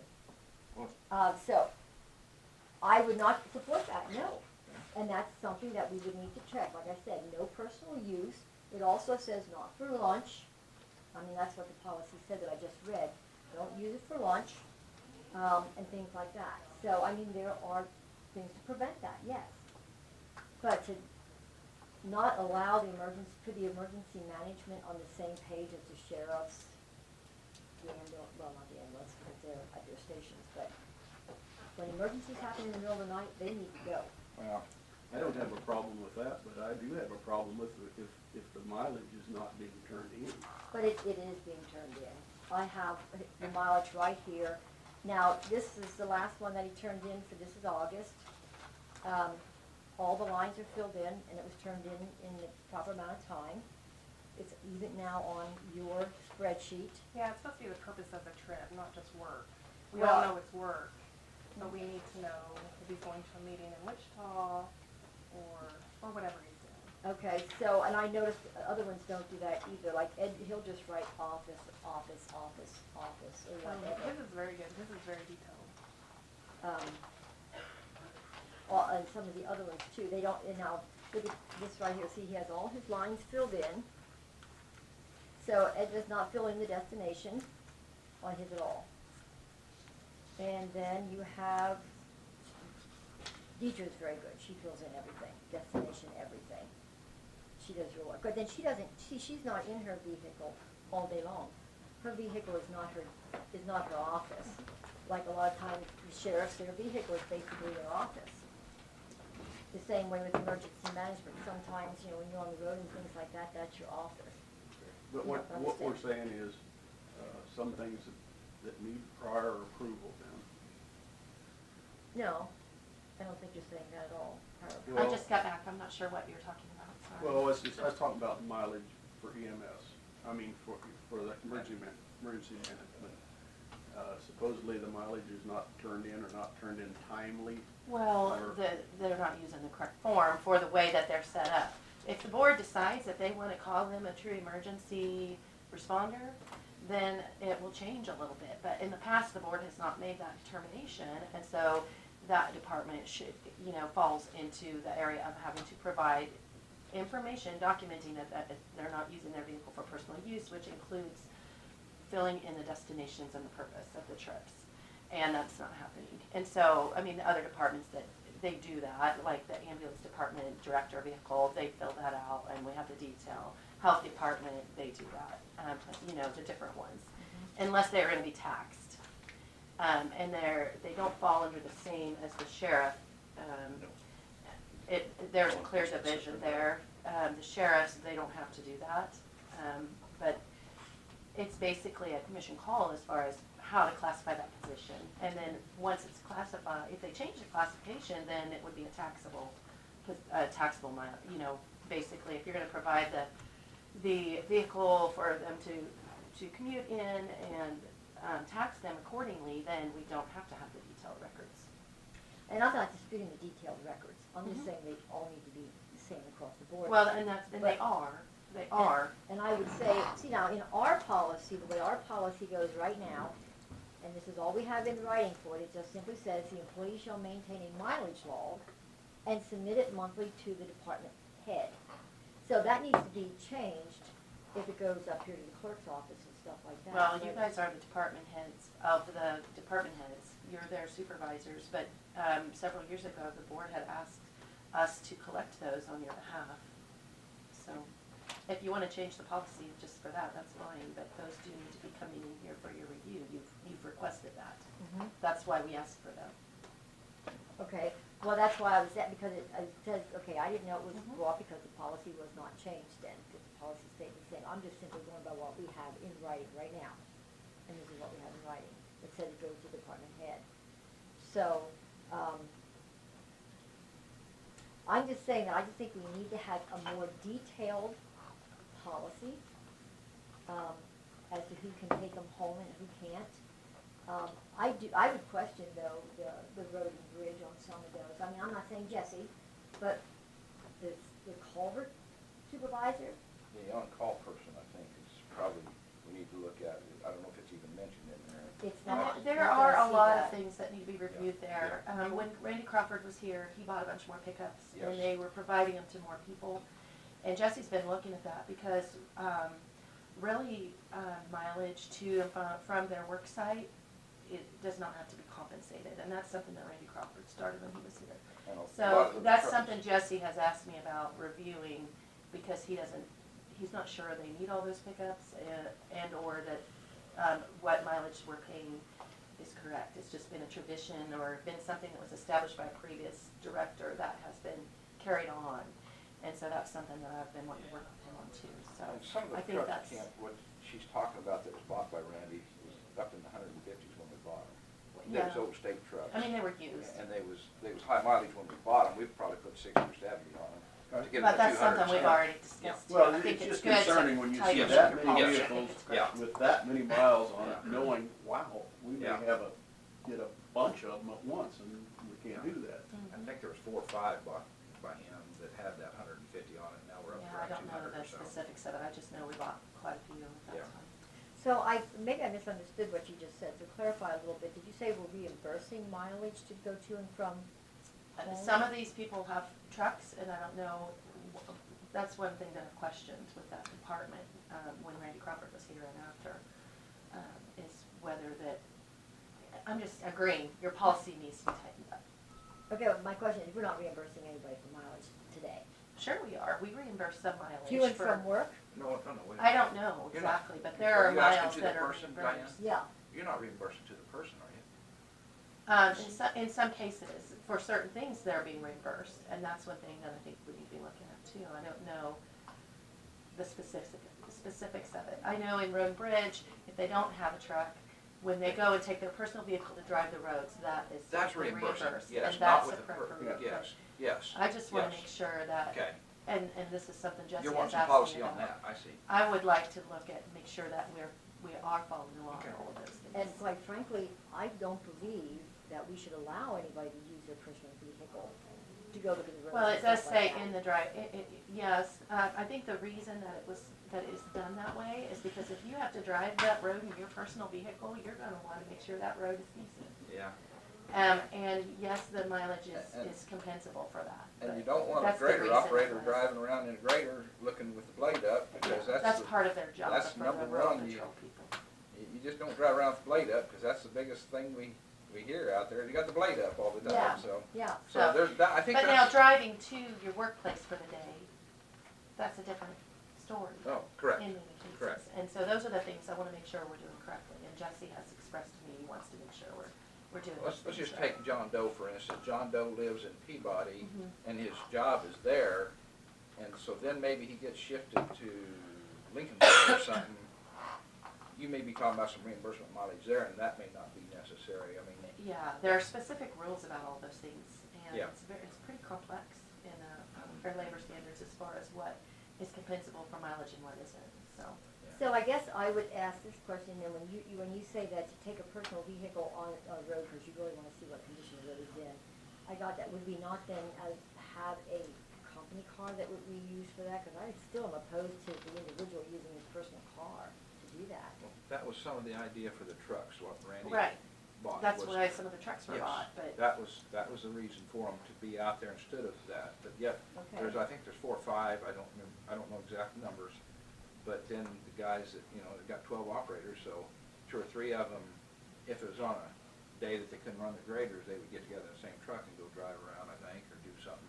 Mhm. But I think that's what you're getting at is, you don't want them to drive their personal car and then Right. get reimbursed Yeah. 55 cents a mile, is what you're saying. Right, exactly, yes, Well, that's what that, I'm we'll saying. have to talk to Jesse to get us some good policy on it, but, yeah, that was why the trucks were bought, because there was, yeah. but yet at the same time, not everybody has one, and Yeah, are not they everybody- using it for the intended purpose? Yes, And does the county correct. really need to maintain those vehicles and replace them? And buy fuel and pay insurance and Yeah. all of those things? Yeah, all the things that goes with it. Yep, Okay.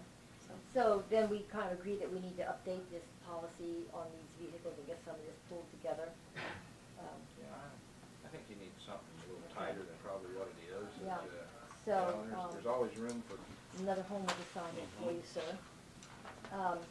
And then I think we need to also clarify this deal on the emergency director, emergency management director. I mean, we need to, in my opinion, classify him then with the sheriff, if that's what the You can't law. classify him with the sheriff, that's Well, I specific. thought that's what you just said. No, I said you can't, the sheriffs are separate, the sheriffs are different. But you can say that they fall into this other category where they're gonna be taxed for their vehicle, Okay, okay.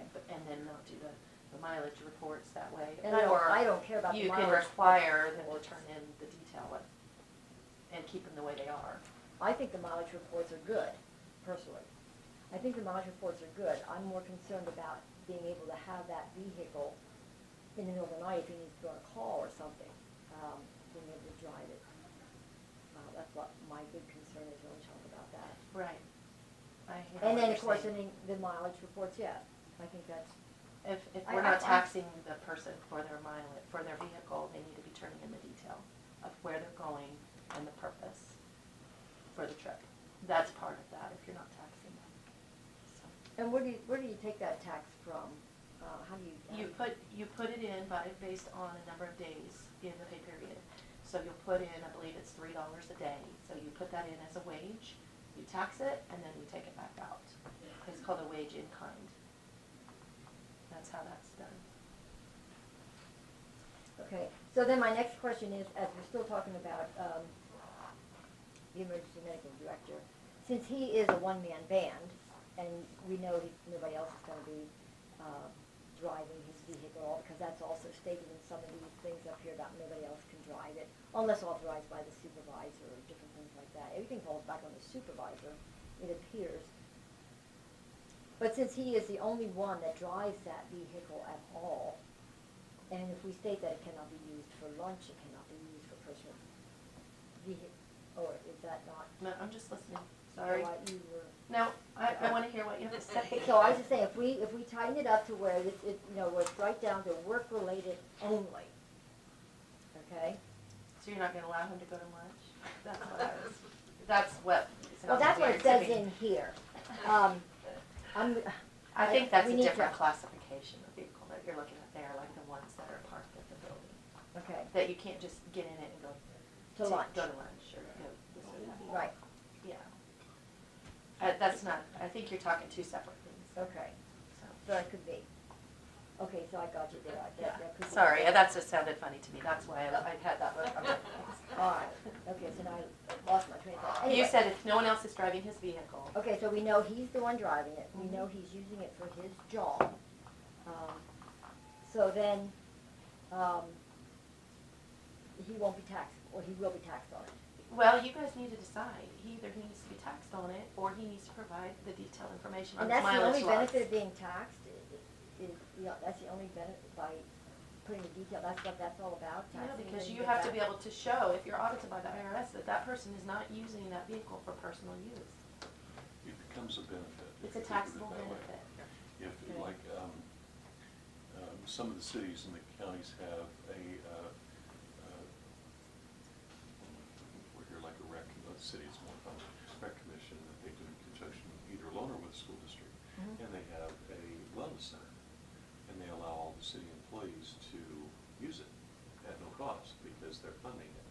It's a benefit. Mhm. For years, there was no taxation of that. Then about 3 years ago, anyone who served in those roles suddenly got this thing. If you are an active member, we need to know because you're now going to get taxed. And there's a set benefit, and that's kind of payment in kind that Tina was explaining. And so that is considered an added benefit for which you will be taxed. They then, at that same time, spent quite a bit of time revamping the vehicle element of things. If you get to take a vehicle home, but you are not in that specific category like law enforcement, then that is or is not going to be classified as a benefit, and we're going to tax you accordingly. Okay.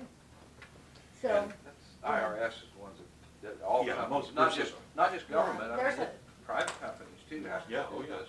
There's quite a bit of information and regulations that the IRS puts out, and then you also have to look at what's allowed under Fair Labor Standards, Mhm. what's compensable, what isn't. Mhm. And so, those are things that Brad's gonna need to look at as we develop Yeah. this policy or tighten up your policy to make sure that we're following that. and then, so having said that, talking about this right here, in your opinion, from what you've seen around emergency management, which would be the best way for him to go? Be taxed or not taxed? I have to know a lot more about his overall daily operational practice. I can use examples, and I haven't checked with Gary recently. I just sat next to him at a meeting last week. I should have asked had I known this. In Harvey County, they have a specific emergency management vehicle, and it's labeled as such. And my presumption, seeing him come in old 81, is he's coming from home during the day that he's driving that thing. But again, I don't know how they have structured his job description. That really does fall here in a lot of ways as to what you expect of them, and what they're included in doing if there's a necessity. And again, like Tina was saying, if you can show there's an absolute need, then and we draw the job description accordingly. That kind of talks all the way around your question whether I recommend. I don't know, is I guess the answer to that one, because I don't know what kind of call volume he has or heck, some of it you can't predict. I mean, when do you Right. have an emergency? I don't know. Mhm. And I think he's the first emergency management we hired, right? You had somebody before him? Oh, we've had 3 or 4. Okay. Yeah, just yesterday, let's see, who was it? No, this morning, 7 o'clock. Then, Shelley Abbott Becker, she was actually probably one of the first full-time managements that we had. Well, and she was over emergency management and And dispatch. dispatch. And that's how it was structured for a And long that makes a time, difference was, with dispatch. dispatch and emergency management were together. Yeah, Under that one was supervisor. before I even got in here, it was already that way, yes. And so if it still stays the same, would we change that? Then it went to Dan Albini. That's when you who was, changed it. still in the dispatching a little bit, but then after he left, it's changed. Randy was the first completely set aside by himself, which the state can't, or we're only required in our county to have him half-time. We don't have to have a full-time emergency management, like the state statutes, so we can have a half-time job there. So I don't know then how he was written up. Yeah. And at the time, going in the way that we did, we may have to even look at that, I don't know. But, I think we need to at least look at it and get it more in line. Well, background is, there's been a problem with mileage, no matter what, with this gentleman. It's been over and over, over the last 3 to 4 years, it's been a problem. And so hopefully we got that taken care of, if he turns it in. I think we And have. so hopefully that's taken care of, but, it's, I will tell you, one thing that I have talked to him several times, and I don't know why he just seems to think he always has to have the last day on there. He has to go from the first to the last day. I noticed other people don't do that. You know, they might close it off the 28th, they might close it off the 25th or whatever. His you will find, except not on this one because he took vacation there, so he can drive. He'll always go from the first to the last day. And when he does, like if he's going out of town for an emergency thing or whatever, or a conference or whatever, and he's leaving the day before the last day or something, then he usually waits till he gets back or whatever, because then when he gets, you know, he uses the vehicle to go to certain places or whatever to go, and he wants to get that mileage on there. And I'm like, don't do that. Just close it off. We really don't care, as long as it's being turned in and we need the detail. Because right now, as of right now, that department falls into that category where they need to provide the detail, which, so, I mean, we don't care one way or the other how you guys do it. We just need to make sure that we are receiving what we are supposed to be receiving. some of them used to follow the pay period, 21st or so, whenever, you know, they cut their mileage there. Yeah, I noticed Yeah. on some of them, they Yeah. cut them off at different times. Mhm. You know, so, but, whatever. So, okay, so the detail, but other than that, you're gonna look at the policy and kind of. Yeah, I wouldn't mind having a bit more, Oh, too, in person. No, certainly. I hope you don't mind all my chicken No, that's scratching. fine. I have the whole policy book at the house, I just pulled that out. Mhm. Is that online, Diane, the policy book? See, I didn't get it there, I called them and had them email it to me. It might be, I don't know. I just wondered if other counties put their policy books on. Some of them do. Some do, I probably. just wondered that. I know that some do, I've looked before for different things, just to get some idea of what someone else is doing. Mhm. I don't see nothing wrong with it. Okay, It's all transparency. yeah. So, just like with pay, being consistent and stuff with other people, and I was looking at our handbook, and there's, I think actually almost every month we should take a little section and review it, just to keep updated. Because I know in some we really do fall behind. The next one I want to talk about is something that we kind of hit on a little bit here, and that is our nepotism problem, or nepotism policy, I should say. And our policy on nepotism is, it kind of speaks with a forked tongue. It certainly says that we will abide by all the statutes and everything provided by the state and so on and so forth, and we do have a strict nepotism policy for the county. And then after you read the policy, the last paragraph or so says, however, the county can at their discretion hire for a period of 12 months or something, or temporary, something like that. So, yeah, we're gonna abide by the rules, the laws, and the statutes, except if we don't want to for a year or something. So I kinda think that needs, either we're gonna do it or we're not. And I noticed, again, on these other policies on nepotism, from other counties, I mean, they are really brief. It's like, we will abide by it, we do not accept nepotism, et cetera, and, period, that's it. And so that's what I kinda think, personally, I think that's where we need to be, since it is supported by, and I have some, Attorney General opinions on it, that they have been upholding it, the nepotism in some cases that I have here. But for the most part, the counties are really pretty adamant about enforcing the nepotism and not allowing the legal room. And again, I'll say, just like with the administrator, you know, I don't wanna go behind the backs of the people, being a county commission, I sure don't wanna sit here and break statutes, you know, find a backdoor way to go in to break a statute and then have us expect our people to follow statutes and laws. I just think it's something, a way, a path we don't wanna go down. So, that was, do you have any thoughts on that one, Kent? I'm sorry, Randy?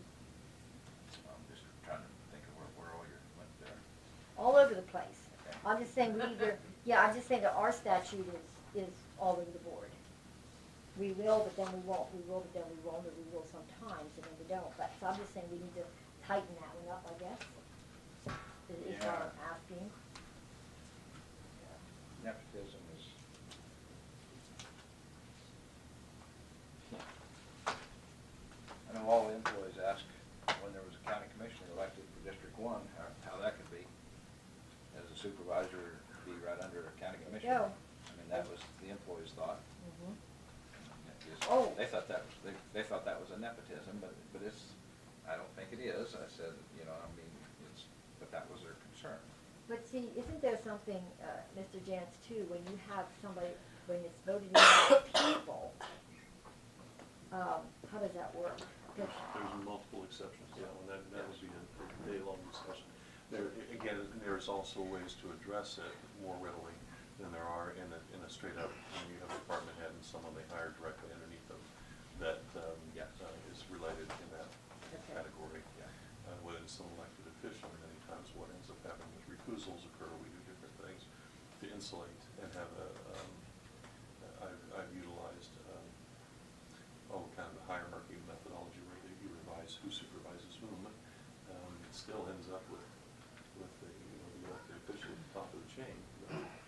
So you do, in those cases, get into some of those wiggle room what ifs. But the one that we have in our particular policy can be, Yeah, you can write it so that it's, we don't have any exception and we do not have it for review or revision, if you'd like to do that. Some entities have gone that route, and you're right, there's half dozen or more AG's opinions once it comes out, especially in smaller public entities in Kansas. You know, husband and wives who, you know, have worked in the same setting for 20 years, as long as they didn't supervise each other or have significant overlap in what they do, that was allowed. Well, how much of that wiggle room do you create? So if you want to go on the bright line side of it, it's really easy to write. We won't do it, ever. And then It's always an issue though in the, you know, the small It is. rural settings, Yes, it whether, is, yes. whether it's Yes. county government, schools. City or- Schools has been a big thing. Yep, for years and years and years. And you're right, it's one that you need to review periodically and look at and see, okay, how's it working for us? Do we have exceptions to this? How are we handling those? How long have they been in place? Are they creating problems that we really need to avoid in the future? And then how far does it go, whether it's husband, wife, cousin, or What second lineage cousin, level? or? That's exactly right. and they do have, This county, some people are related to everyone. Well, there it is, true. so I just think at this time, it would be a good idea to take the high road. What do you think? And just say we're not gonna do it now.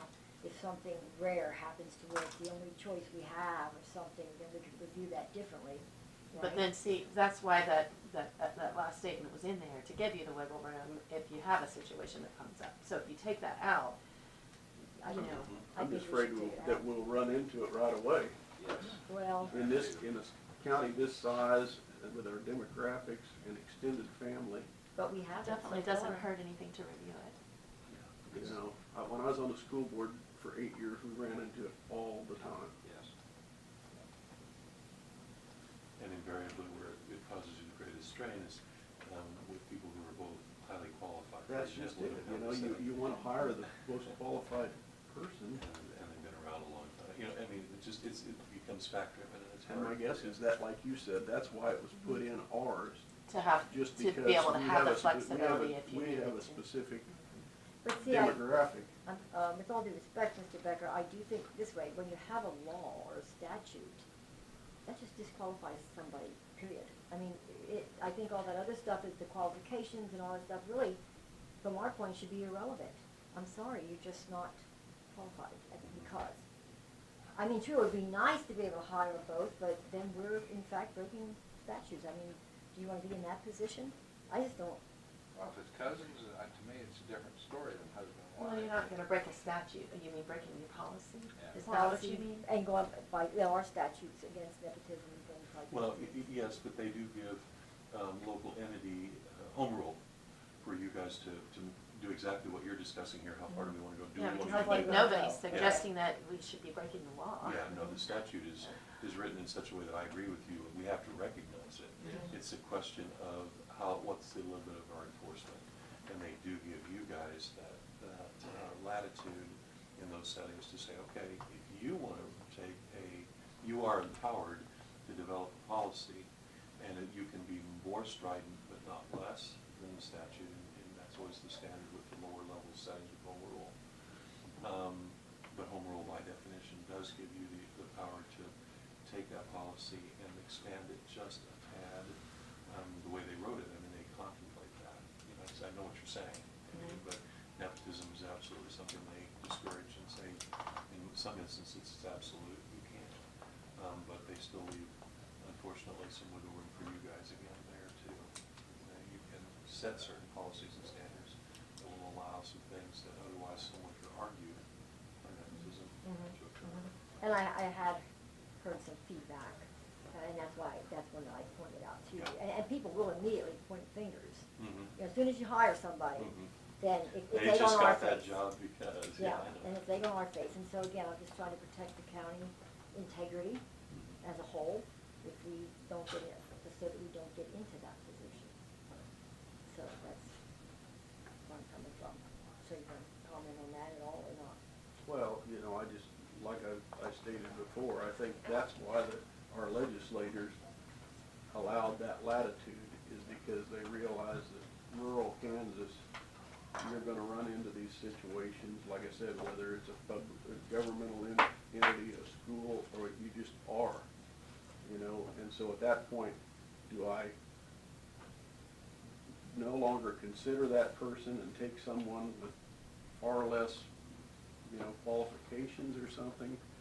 Or do we look at it with a little bit of latitude? I've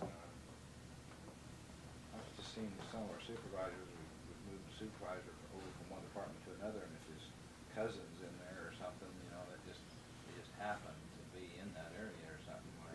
That's- It yeah, just that's happens, you can't just, well, instance. I'm gonna fire you now, because that's your cousin taking over, or whatever, that just don't work. And, yeah, I think that's latitude's a good word for it, maybe.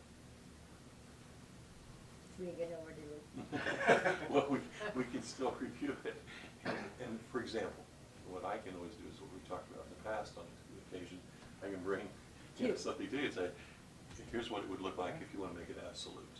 And that will reinvigorate this discussion once again, and you can decide what you like. Well, if that's as far as, I think I'd rather take that than just concede at this point.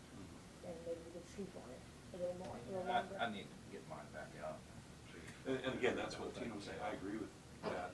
Take a look at it, read it for yourself, and go, well, we could tighten this up, or we, you know, or, no, this is written in such a way that I think we could just eliminate some element of it. That's what you're here for. And it is a good idea to periodically look at them. because there are times where I've represented the public entity for 25 years, and some request comes up, and I remember that being in there. You just don't, unless you go and read it periodically and kind of review that stuff for yourselves. Maybe is there some case history on that? There are. I would Oh, think yeah. there would be. Yeah, this is, it's been litigated before. There's a significant amount of, where it really has come up a lot, where the first place I go with these is the AG's office, because they get these inquiries from people like myself, from individual governmental participants in different ways who make a request and say, okay, does this cross the line statutorily, and how far can we go? Everything from that to incompatibility of offices, and all of these kinds of things get spoken to and have regularly for a long time. So yeah, there's a lot out there. Did you add anything more to it, or having been done, and having been two? No, you're talking about policies, and one that I had that's slacked off here in the last few years is our department heads reporting to us on how many conferences you're going to and Oh, things okay, like but that. are we done with the? Yeah, Okay, yeah. we're done with, Okay. okay, so you'll bring us two? Okay, I'm sorry, go ahead. As our department heads aren't, some of them's being gone quite a bit. And, we used to know where they was headed. We ain't hearing that quite often, very often now. Check that I'm out, just, sure. I'm just saying, some sort of policy that's, Pre-notification. yeah, pre-notification policy of some type, yeah. Actually, even an itinerary wouldn't be a bad deal in some cases. Well, maybe, To department heads. yeah, I'm just saying, I like to know that so that, some of them might go quite a bit. I don't dispute that, I think that's another very valid one, they need to be accountable to us. And I don't know whether it's in our handbook, to tell you the truth. No, I did a quick review at one point at the outset of all this. I don't remember seeing it today. And I will say that some of them are very detailed. Some will put it in, if it's over a certain limit in terms of cost, they're required to come before you in advance with a proposal. And they outline it, and they have, for example, the itinerary or the agenda of that particular meeting. That's not the same as the annual state conference on such and such that everyone goes to, like the league has theirs in October at the beginning for all elected officials, city attorneys, and that kind of thing. And that's somewhat standardized, and everybody gets the form, and you talk about it here. But some of these they'll go to for, I got to attend one, I'm still not sure why, years ago with the National Arborists. That was 3 days about trees. Learn how to plant a tree? Yeah. And all the legal requirements for not blocking someone else's view and all that. You've got Well, to go through. sometimes that itinerary is pretty, because when I was in private business, a lot of times you would see these conferences that were important, they were out of state, and they were a 4-day conference, but 2 days was playing golf. That's it. Yes. And that's Yeah. why, having someone bring that whole thing to you in advance and say, and with an explanation of this is why I find it to be particularly beneficial to us at this point and applicable to what we're doing here in this county at this time, can be kind of a good thing. We have had in the past, had some reviews with some of them, not all of the department heads together, which we should have, but, pick the important ones, and we allow you 1 or 2 a year Yeah. to things that most important that you think is valuable, unless something comes along that's really new or something like that. And just so that we have some good ideas on. But I think there is some more schooling being done in some departments right now, that some elected officials are sending some more of their people, because that was a big complaint when I started on this job was, well, we don't get to go, but our supervisor does. Mhm. Well, the employees are getting to go to training, and that's very important, so. So that also goes into another one that I was gonna bring up, and that is tuition. Tuition, I just absolutely love the way we educate our people and give them a chance to advance themselves and then to quit. And so, I noticed in this Person County, again, they have a nice, long, detailed tuition policy, which we do not. Mhm. And I love it, because some jobs do have certain workshops, seminars, and licenses that are required to do their job. And so therefore, as a county, we should be paying and reimbursing and so Correct, on. correct. However, we pay right on the, give them the credit card or whatever, and they just go and put the meals and all that stuff on the credit card. Whereas in other counties, the employee has some skin in the game, and they pay for it up front. You get reimbursed And after then the we fact. reimburse 100%. And I think that's probably a good way to go, because, you know, really step up to the plate and pay, show you're really interested in this. And then the next thing, there are some courses, and it's a 3-tier thing. The next one is they do have those courses out there that could be beneficial to their job, but they're not required to have for the job. And in that case, again, given prior notice to their commission, they do sometimes reimburse 100% of that as well. But again, that's reimbursement. And they only get reimbursement when after they pass the class Successfully completed. and show a C or higher passing, and then we reimburse. And then there's some courses that are simply optional. And at that thing right there, that definitely just goes before the commission, and at most they will reimburse it maybe up to 50%, depending on the course and who takes it. Been consistent with that, I've got entities that have probably taken that one and doubled or tripled its size because they added 2 pieces to that. One, just using examples that are easy to envision. EMS. If you are an EMT and you wish to become a paramedic, and you're going to go ahead and do that within a 2-year period of time, and sign a commitment to serve for the county for an additional 2 years after successful completion, and only get reimbursed if you are in fact successful in becoming a paramedic, then we will pay X number of dollars. You have a bunch of catches in that, so that the county and the taxpayers, yeah, I'm helping you become advanced in your skill set, but you're going to provide us with some service, as opposed to I get it and then I get a greater pool of job offers, and I walk on out with what you just paid for. That's what I was gonna bring up, because, you know, we can spend quite a bit of money on certifying a crane operator, and then when they're certified, they know what they can go out on the private market and make, and they're gone. And so that's where that provision, and it took a while to get that worked through the system so that you could commit someone, because it's not slavery. They're committing to a 2-year or 3-year or whatever service at a certain level to the particular entity that paid the fees.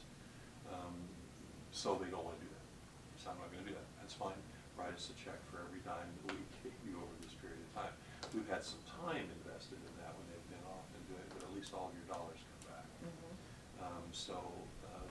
So there's ways to kind of develop that mutual commitment.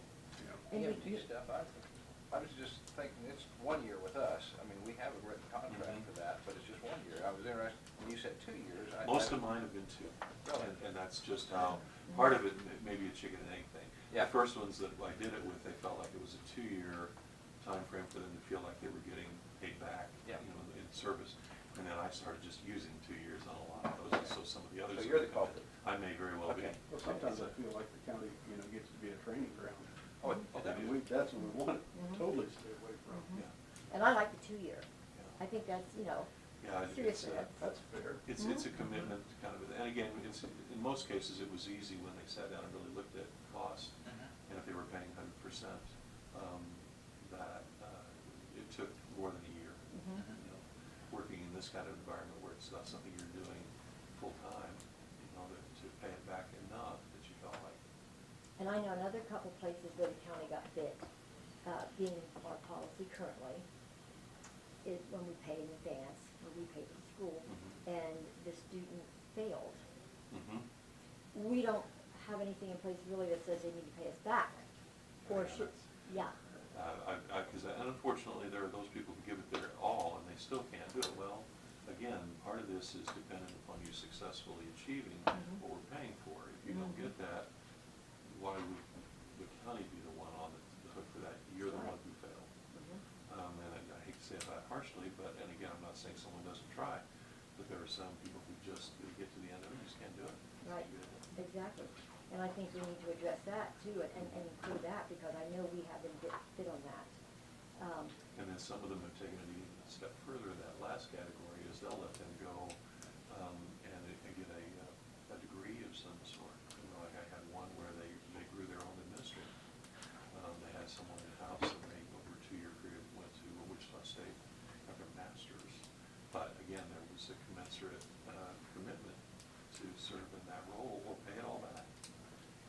we had that happen at one point in time, didn't we? Pretty much, in one department, so. And when you do something like that, that it's, not only do you pay for the schooling, but do you do it on county time? That is This one, another yeah, this one, extension to this, I think, what you, Yes, I think is what you're thank talking yeah, about. this one they did not. I mean, it was after hours, they were still working Yes. for that particular entity the whole time they were getting their degree. Yeah. And it's set up in such a way that obviously they're a community school where all those courses could be arranged. I think there were one or two minor exceptions, and if they did, they made that time up. Else, they came in on Saturday morning, that kind of thing, and it was all contractually developed, so they could do it. But, some of them are unique in that you have someone who's worked for you for 20 years or more, at least you don't think they are, but yet they really have a skill set that You you used just to have be able to say that, Brad, but I don't think you can Yeah, today. no, you really I- can't. You can never guarantee it anywhere anymore. I think the dollars and cents Speak loudest speak to a lot of loudest, people. yeah. You can't blame them. I mean, it's gonna advance them or provide for their family in a better way. They do what they do. And Great, the- go ahead. Yeah, if the employee isn't willing enough to stick themselves out and put Yeah. forth that effort, we should not. And there again, that's where it's so nice, if I'm gonna get reimbursed, I'm not gonna get paid up front. Right. And that can be difficult for some, because you're like, well, I get the money to even start this process, but, If you really want it, you'll get the yeah, money. yeah. The grader operator with over 20-plus years that I would have bet would have still been here, matter of fact, still is close to retirement right now. And, but Heston come along, started paying 20 and above, and that was the big deterrent, and dollars and cents. Yeah. Said, well, I'm sorry, I love my job, but $20 an hour. I've is gotta go pretty- with the cash. Yeah, I understand. Or more. So, do I have the approval of the rest of Randy and Ted to proceed to tighten this tuition up Yeah. quite a bit? Take a look at it so we can see, yeah. Okay, that was another one that, kind of scared me a little bit. I do have others, but I think a couple of months is enough Yeah. to everybody's brain. So, appreciate that. I lost my agenda now, but I think we're at the end, aren't we? Mm-hmm. Did you want to just recess until you have your interview? Let's see, a citizen. Yes, anybody out in the public wanna say anything at this point in time? Yeah, I would. I was about the pay plan and paying bonuses for the elected officials. And I think here a while back, Council and the Chair had a conversation about that. And there's already a call with it, don't tell me I'm wrong, but to do that, I would kind of get some clarity on that, how that works, if I could. I'm sorry, your question was? Well, the question is paying bonuses to elected officials, I guess, as part of the planning, or the pay plan, which I don't believe it has been. It's probably been done in the past. But Talking about the Christmas Christmas bonuses. County commissioners of Lincoln County versus Nelander, and they kind of went through that, I think. But that goes around the world with the sheriff and everything, but I just think it needs addressed. Well, I can assure you probably in this upcoming pay plan that we're gonna do that won't be included, for sure. Now, I know what you're talking about, what happened this past Christmas. Right. And it wasn't in our pay plan, which Right. is, it fell right into that Lincoln County versus Nelander. That's, I think that's correct if I'm remembering right, yes. But I know it's not gonna happen in the future. So, and I don't know what you want. Well, it'd be kind of nice if there's some recourse. If you're doing Oh, something you mean from illegal. what? Right, from or what happened what last year. Okay. I don't know what can you do about that at this point in time, Brad, if anything? Not much. Just gonna dig through a little bit more and see if I can. He'll think about that and All right. he'll make a note of it. All right, Okay. that's all I asked. Yes, sir, go ahead. This goes way back to the EMS presentation. Just a little bit ago, you mean? Yeah. Yeah, this go ahead, morning. go ahead. The last figure it showed was accounts receivable for $151,538 and that said accounts receivable, is that money that private individuals and companies owe the county? No. No. I would think it is for It's an open for, account. that's basically what hasn't been collected for Open the accounts. EMS runs. It's open account. That's what is owed to the county. I believe Right. so. That's all I want. And they could have just sent, they could have just sent their bills out for 50 to 100,000 too, and they haven't come back yet, some of them. I think that's what we're, accounts receivable, if I think that's what we're at. I was I on think- the wrong thing. Yeah. So that'll actually fluctuate daily, then I would. Yes, yes, should, yes. I had a question. In a county, in a community in Marion County, there was a situation where they hired a police officer, sent him to training, because they have to have a, 8-week course or 14 something. or 16 now. Right, and there was a commitment for him to stay 2 years maybe? I thought that was a year too. Maybe I'm wrong, Okay. but I think it's a year. Well, Okay. he didn't stay, Yes, and he left, and I know it's a year. And the problem is, I think they had problems trying to figure out how to collect. I think they ended up eating it. Did they collect on him? I don't know which one you're talking about, but right now, Florence. if you went, and the only reason why that is if you go to the 14-week academy or 16-week academy now at Yoder, and the city pays for it, you have to serve a year at that or, But he didn't. well, okay. So the county, let's just say the county hired the last officer was from Peabody. They had to pay all the fees, and I don't know how far that went, whether it was motel, I think everything. The county had to pay that city, whoever they take it from, the last one was Peabody. And I think we have to pay for that officer's training, because he didn't stay a year at the city of Peabody. In order to avoid the poaching, there's a statute in Kansas that requires that various public entities, if you hire an officer within a certain period of time from their completion successfully of the academy, the hiring agency, if you have City A that they start with and they pay all of the costs, and that includes their normal wage plus their meals plus their cost of travel, everything during that period of time, we're on the hook for that. City B hires them within that range that's statutorily, it's not really prohibited, but I'm going to use that term. City B must pay in full City A for all of that cost. Awesome. So it's 100% reimbursement, and it is a statutory requirement that they do so. I don't think they did. Did they do that though? They're supposed to have, I mean, if I was the city of Peabody, I wouldn't let the county get by without paying for it, so, I mean, that's, I'm just talking about, actually it happened in Florence. Florence, I heard somebody, the guy got the training and he left before. But did you go to another I more don't think force? I didn't think he went to No, no. then it's just between that particular individual and the city and how they chose to Right, and I think enforce that's, that. how difficult is it when someone does training, I mean, for the, say the county, how difficult is it to get the money back? How do you That's part of deduct the it from reason. their check, or? In terms of the earlier discussion, the way I write them typically is now you won't do that with law enforcement, that's an exception because we pick up that tab once you hire them. But in every other instance, typically you have them pay first. You reimburse. That way, if they don't stick it out, and many of the cities set it up that way, that we will do this incrementally. We're going to pay you a certain amount of it as you continue to serve. If it's a 2-year commitment, at the end of 6 months, you've got 25% of it. We're going to, we're going to pay you in increments as well. It's all in what you contract for and how you negotiate that. So you're smart for them to pay it.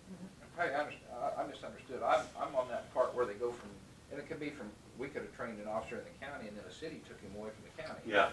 But that's entity to entity. What you're talking about is from entity to no person. Yeah. They're just gone. Yeah, Brad, that's good. I hadn't thought about that, but they cannot, depends on how they hire them and the agreement they went into with That's that. right. So, Well, we always do that in writing as a typical rule, so it's contractual in nature, and they know going in, you accept the training, and we pay for it. But the one that we were talking about in terms of an officer going from one public entity to another, that's Yeah. statutory. They have to pay it. I guess I'd like to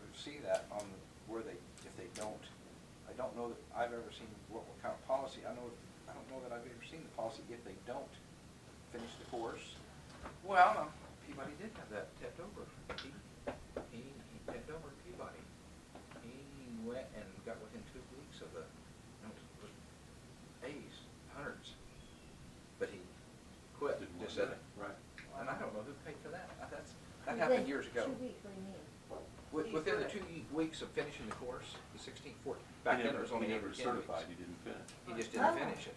Within 2 weeks of completing the course with A's, like he did. Grades was fantastic, but for some reason it just said, I don't want it, I don't need it, and he quit. And I don't know how that, and so that can happen to us too, sitting here. And so I never thought about how that. That's interesting. Mhm. There's- Yeah, Got one more question. yeah, one more question, go ahead. Can a municipality hire a policeman, an experienced policeman? Does he still have to go to the academy? It depends on his certification. If he's currently certified, there's no requirement to go. And the certification process is one time so long as you maintain currency, which is a certain amount of continuing education each year, and the ongoing training. As long as you do that, you only go through the academy once. If you're, working for one public entity and then you want to go to another, you've got an officer who's been 7-year veteran, and they're experienced and they're properly certified, they don't have to go through the training again. I mean, I saw in Florence where they sent people to the academy and all of a sudden they were working in Marion. That's what we were talking about. Oh. And again, if they go from one public entity to another within a certain period of time, the second hiring entity is required to reimburse the first for the full cost of that training. So I want to go back to one other thing that we were talking about, well, something else about EMS, and I did want to talk about this. And that is on our, as we're going forward hiring another director and different things like that, we have some policies that we probably really need to look at, which come to my attention. And that is when we have all this training going on, okay? Because I have learned that they are private contractors with American Heart. And so I understand, and I'm asking you this question, because I'm told that what we need to really be careful is that they have their own taxing entity for that. If they set everything up, because if they're training and they're taking in this money, So they're conducting trainings through a different entity? they separate are apart from the actually academy? they're actually sponsored by the American Heart. Okay. I talked to the American Heart people and so on, and yes, Ed was, and so is Josh. And so what they do is they conduct these CPR classes, and they charge whatever they charge. Ed said he charges $50. I don't know. I see here that Josh he lowered his price to $35, but normally it was $50. So they keep that money. They keep that money. No, they don't. Where is it then? But yeah, it is. They No. told me they do. The way that we do it, when you have somebody training for the county, now I think Josh may have a separate business, but he does not do that through the Okay. county. Okay, so I don't know what he's got set up over there on the side, but as far as when he is working for the county and conducting classes for the county, we collect the fee, it goes through the county, and then that's used to purchase their cards, and that is run through the county. Same thing with Ed, we were not paying them out anything separately and apart. Okay, so From let's doing the talk classes. about Josh, or anybody. So, I'm not quite sure where you're going with it, but I don't know that you have, I don't believe you have a good understanding of all of it. Okay. I have a question real quick, like, we're getting a fee to put that class on for that person, okay? Right? Is that what we're doing? Yes. Okay. For, like a CPR class? CPR class or Yeah, something? sometimes Okay. it'll be a group, and they Okay. get a small group So, together. and for that them. fee comes through us, gets to us, okay? Now, are you questioning Diane as them being the instructor? Do they get paid through this other company, this Heart Saver, or? Okay, so That's my question to when I you. called American Heart, and I spoke to, I just had that right here. So I had it right. When I called American Heart in Wichita, I talked to Belinda, and she referred me to the Salina Regional Health Center, because that's the training center for our area.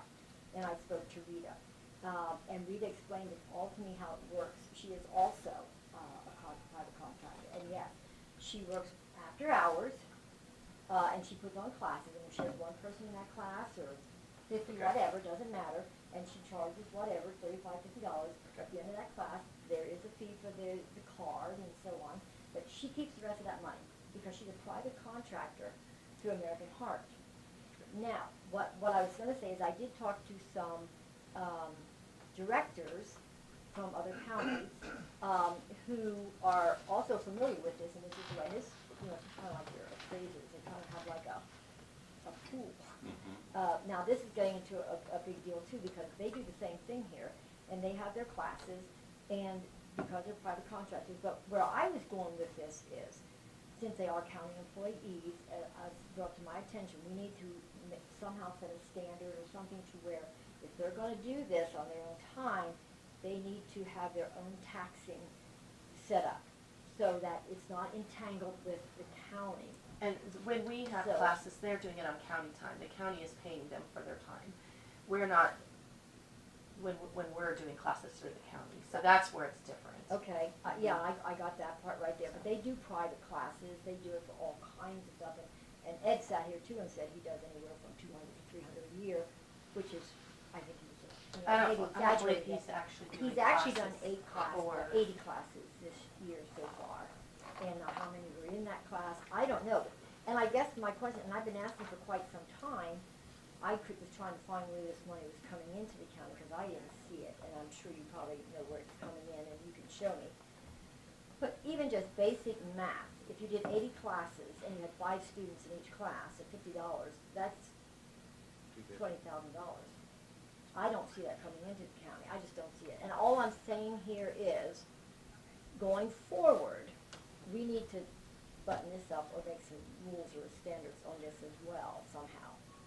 Yeah, there's a number of answers to this, and it depends upon the circumstances, but one of the first ones you'd look at is our current policies, and I didn't look at them for that purpose. Most of the public entities have a prohibition on second employment, first of all. So if you're doing that even as an independent contractor, you may well violate city or county policy in so doing.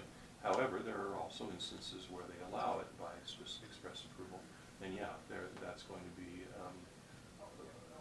Tina decides to set up a consulting firm, and on Saturdays and Sundays, she talks with other city and county clerks all over the state and directs them on how to go about dealing with a number of more complex issues regarding budgeting and management and that kind of thing. If she does that and calls me and says, can I do that, and I don't find anything in here, I'm going to say, yeah. But if I were you, I'd set up an LLC or some other little format in which to do that. You're going to have your own EIN, and you'll run that completely separate and apart. You wouldn't use county facilities. You won't use county time in any way, shape, or form. And then we get into the complexity of if you send her on a regular basis to have acquired the expertise that she has as a clerk.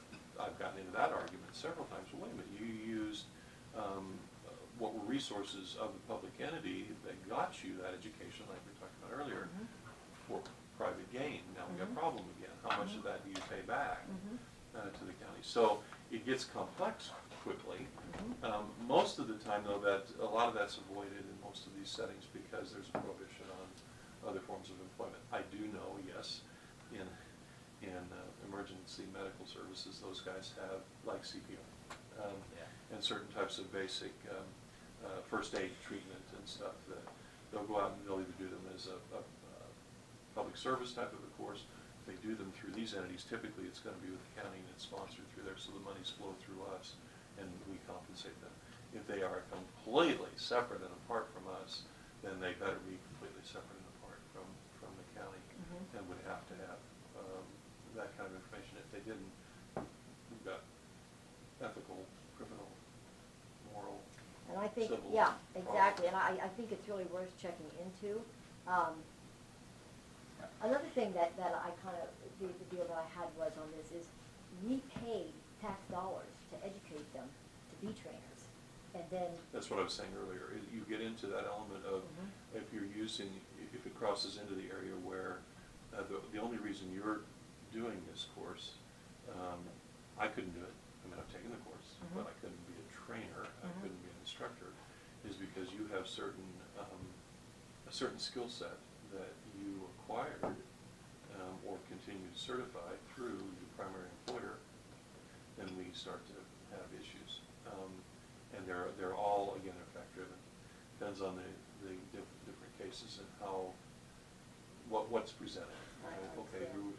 who's training, what are you using, all that kind of stuff. So I think going forward, all the directors that I have talked to from surrounding counties and things like that do not do classes because, they just don't even want to get into the impropriety of it and the ethical part of it. As far as allowing our trainer or people that work for us to do it too, if we're going to allow that, then I think like we really need to get into some tight contracts. Yeah, because it isn't unheard of to do. Mhm. There's a number of them in this area where these guys have vast experience and training and certification, and they will do EMT courses. And the reason they're doing it is to grow their own. Mhm. Let's face it, Mhm. you get 18 people from the surrounding towns in Marion County to do a class, and you hope you capture 6 to 8 of them Mhm. to serve in the different areas, especially in a countywide facility like this. You've got to constantly be trying to recruit new people. And if you get them trained up, and they were trained up here, you hope they live here and they're going to go ahead and participate. So there's a number of ways that you have to look at it. In each case, it's going to get down to, okay, tell me exactly what happened in this particular situation to give a complete answer. How far are you gonna go with that, Diane? Let's take the law enforcement. They got trained to be a police officer, but then, security at this ball field, security at that ball field, security at this game. And so then, whatever entity hires them, but it's just what Brad just said, well, we trained them as, they got their certification through either county or cities, whichever. And now they're taking their training and going somewhere else and making money. So I just caution you to think about all the different fields that we do that with, that to, even this, because now, another next question I had on your thinking there, the $40 or whatever it was. Well, It I was use that for- 50 because that's what Ed Or said 50, he okay. charges. I mean, Is that just $50 for a group of 8? a person. Well, see, and if it's a person, and that's what I'm saying, I don't know that, I'm just questioning it, I don't know. But anyway, that's things that we need to think about, that how far our training goes, and I think it goes in the health department, I think it goes in a lot of our different departments, and when they get trained in that, certain things, and they go somewhere else and do something, so I don't know. See, It's I tough don't issue. have a problem at all Yeah. with our guys doing CPR classes if they're doing it for the county, but they should not profit from it. That, They are paid their county wage just for the county, time. just pay their county wage, yes. Now, Ed sat here and said, because we were talking about, the wind company wanted him to do that, then he refused to do it because they would not pay him his $50 a head. And so, that's when I started learning about this, because it's like, and it's very common knowledge when we get into it, you'd be surprised how this has really been, I mean, I didn't know it was even going on, I had no clue. And it's only limited by your imagination. I have one volunteer fire department, all of them trained and properly certified through a municipality. They decided they wanted to go ahead and raise some money, and so they went to work for one of the promotional companies when when the other one outside of town was still going great guns and having concerts. You guys all went as a group, got hired to serve as medical staff or, first aid and medical staff in these concerts. Using the full certifications, and then what made it worse is they were wearing that particular city's gear. So we really got into it over that. So it comes up a lot. It's not like this is the first time I've heard it. Like I said, security, at Yeah. one NFL game yesterday, had 2,600 security people. Well, most of them are police officers. Out of that, how many were actively on duty? 10%, and the rest of them were hired? Yeah. Probably at the most 10%. So that's why, you'll establish as best you can a set of standards in your policy statement, and you will have, again, it's the same kind of merry-go-round we're on, how far we go with it and what wiggle room we want to create. We won't let you have a second job while working full-time for us. Well, what does that mean? And how far does that go? If I get paid a stipend, still considered a volunteer, but I receive mileage for coming and doing this, have I now been compensated? All of that is what I end up having to weigh in on with you, and you guys kind of, oh, we'll go this far, but no further. It's interesting, you said something else too, you said different uniform, or they was wearing the same uniform. When I was a reserve officer, to go to the school, to work for the school, I made them put a security for Yeah. schools. Well, instead and of- then you've got a, you know, a utility belt of sorts, and many times you have your own weapon in Yeah, a lot of these yeah. smaller towns. Right. Okay, but I got that through the city, Yeah. there was no tax, et cetera, but I paid for it. Yeah. Well, that's what I paid. Okay, can I carry that thing when I'm not working actively for the city? That's why those policy manuals get bigger all the time. But in today's world, we can't just turn our back on it. can No, we? that's right.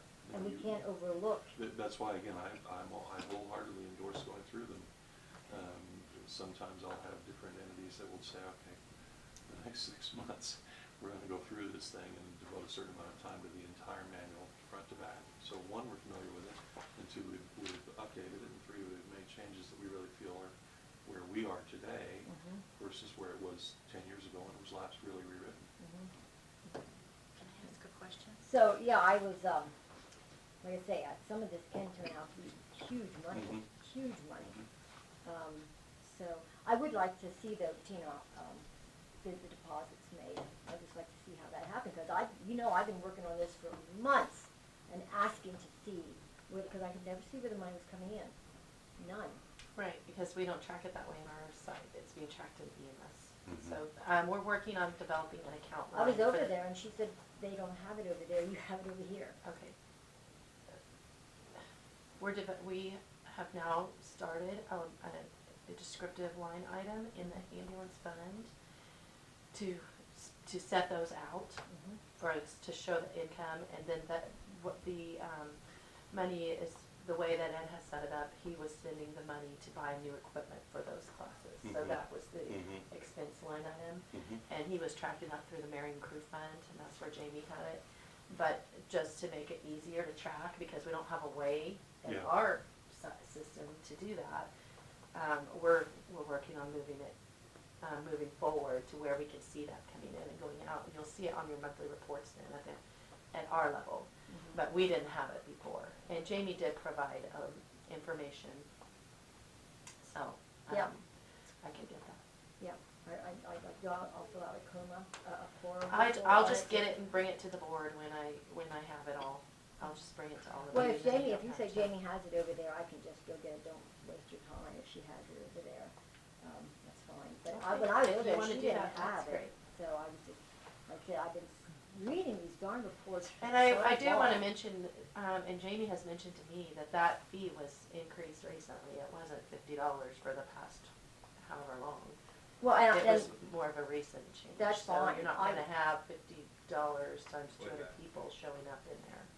right, and see, I went back in 2017, of course, it was nothing, and I don't even know if he did classes in 2017. Well, I know that he was doing, there were classes, I know there were several county people that took the CPR class, I'm not sure which year that was.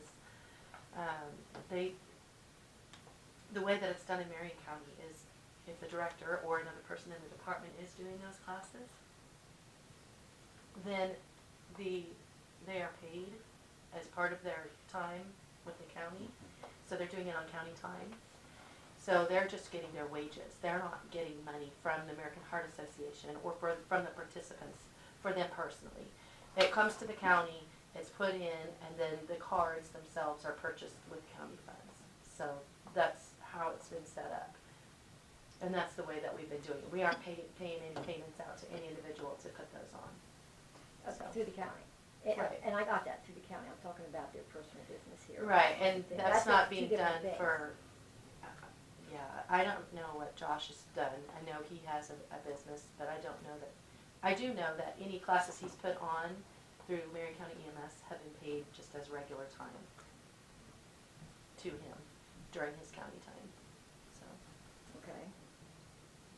That makes it even more interesting, but anyway, I think we need to do something about this, somehow control it or something, because, like I said, it's going crazy, in this case. So I do know that they are making, Josh, I'm gonna say Josh for sure, is making quite a bit of money on that.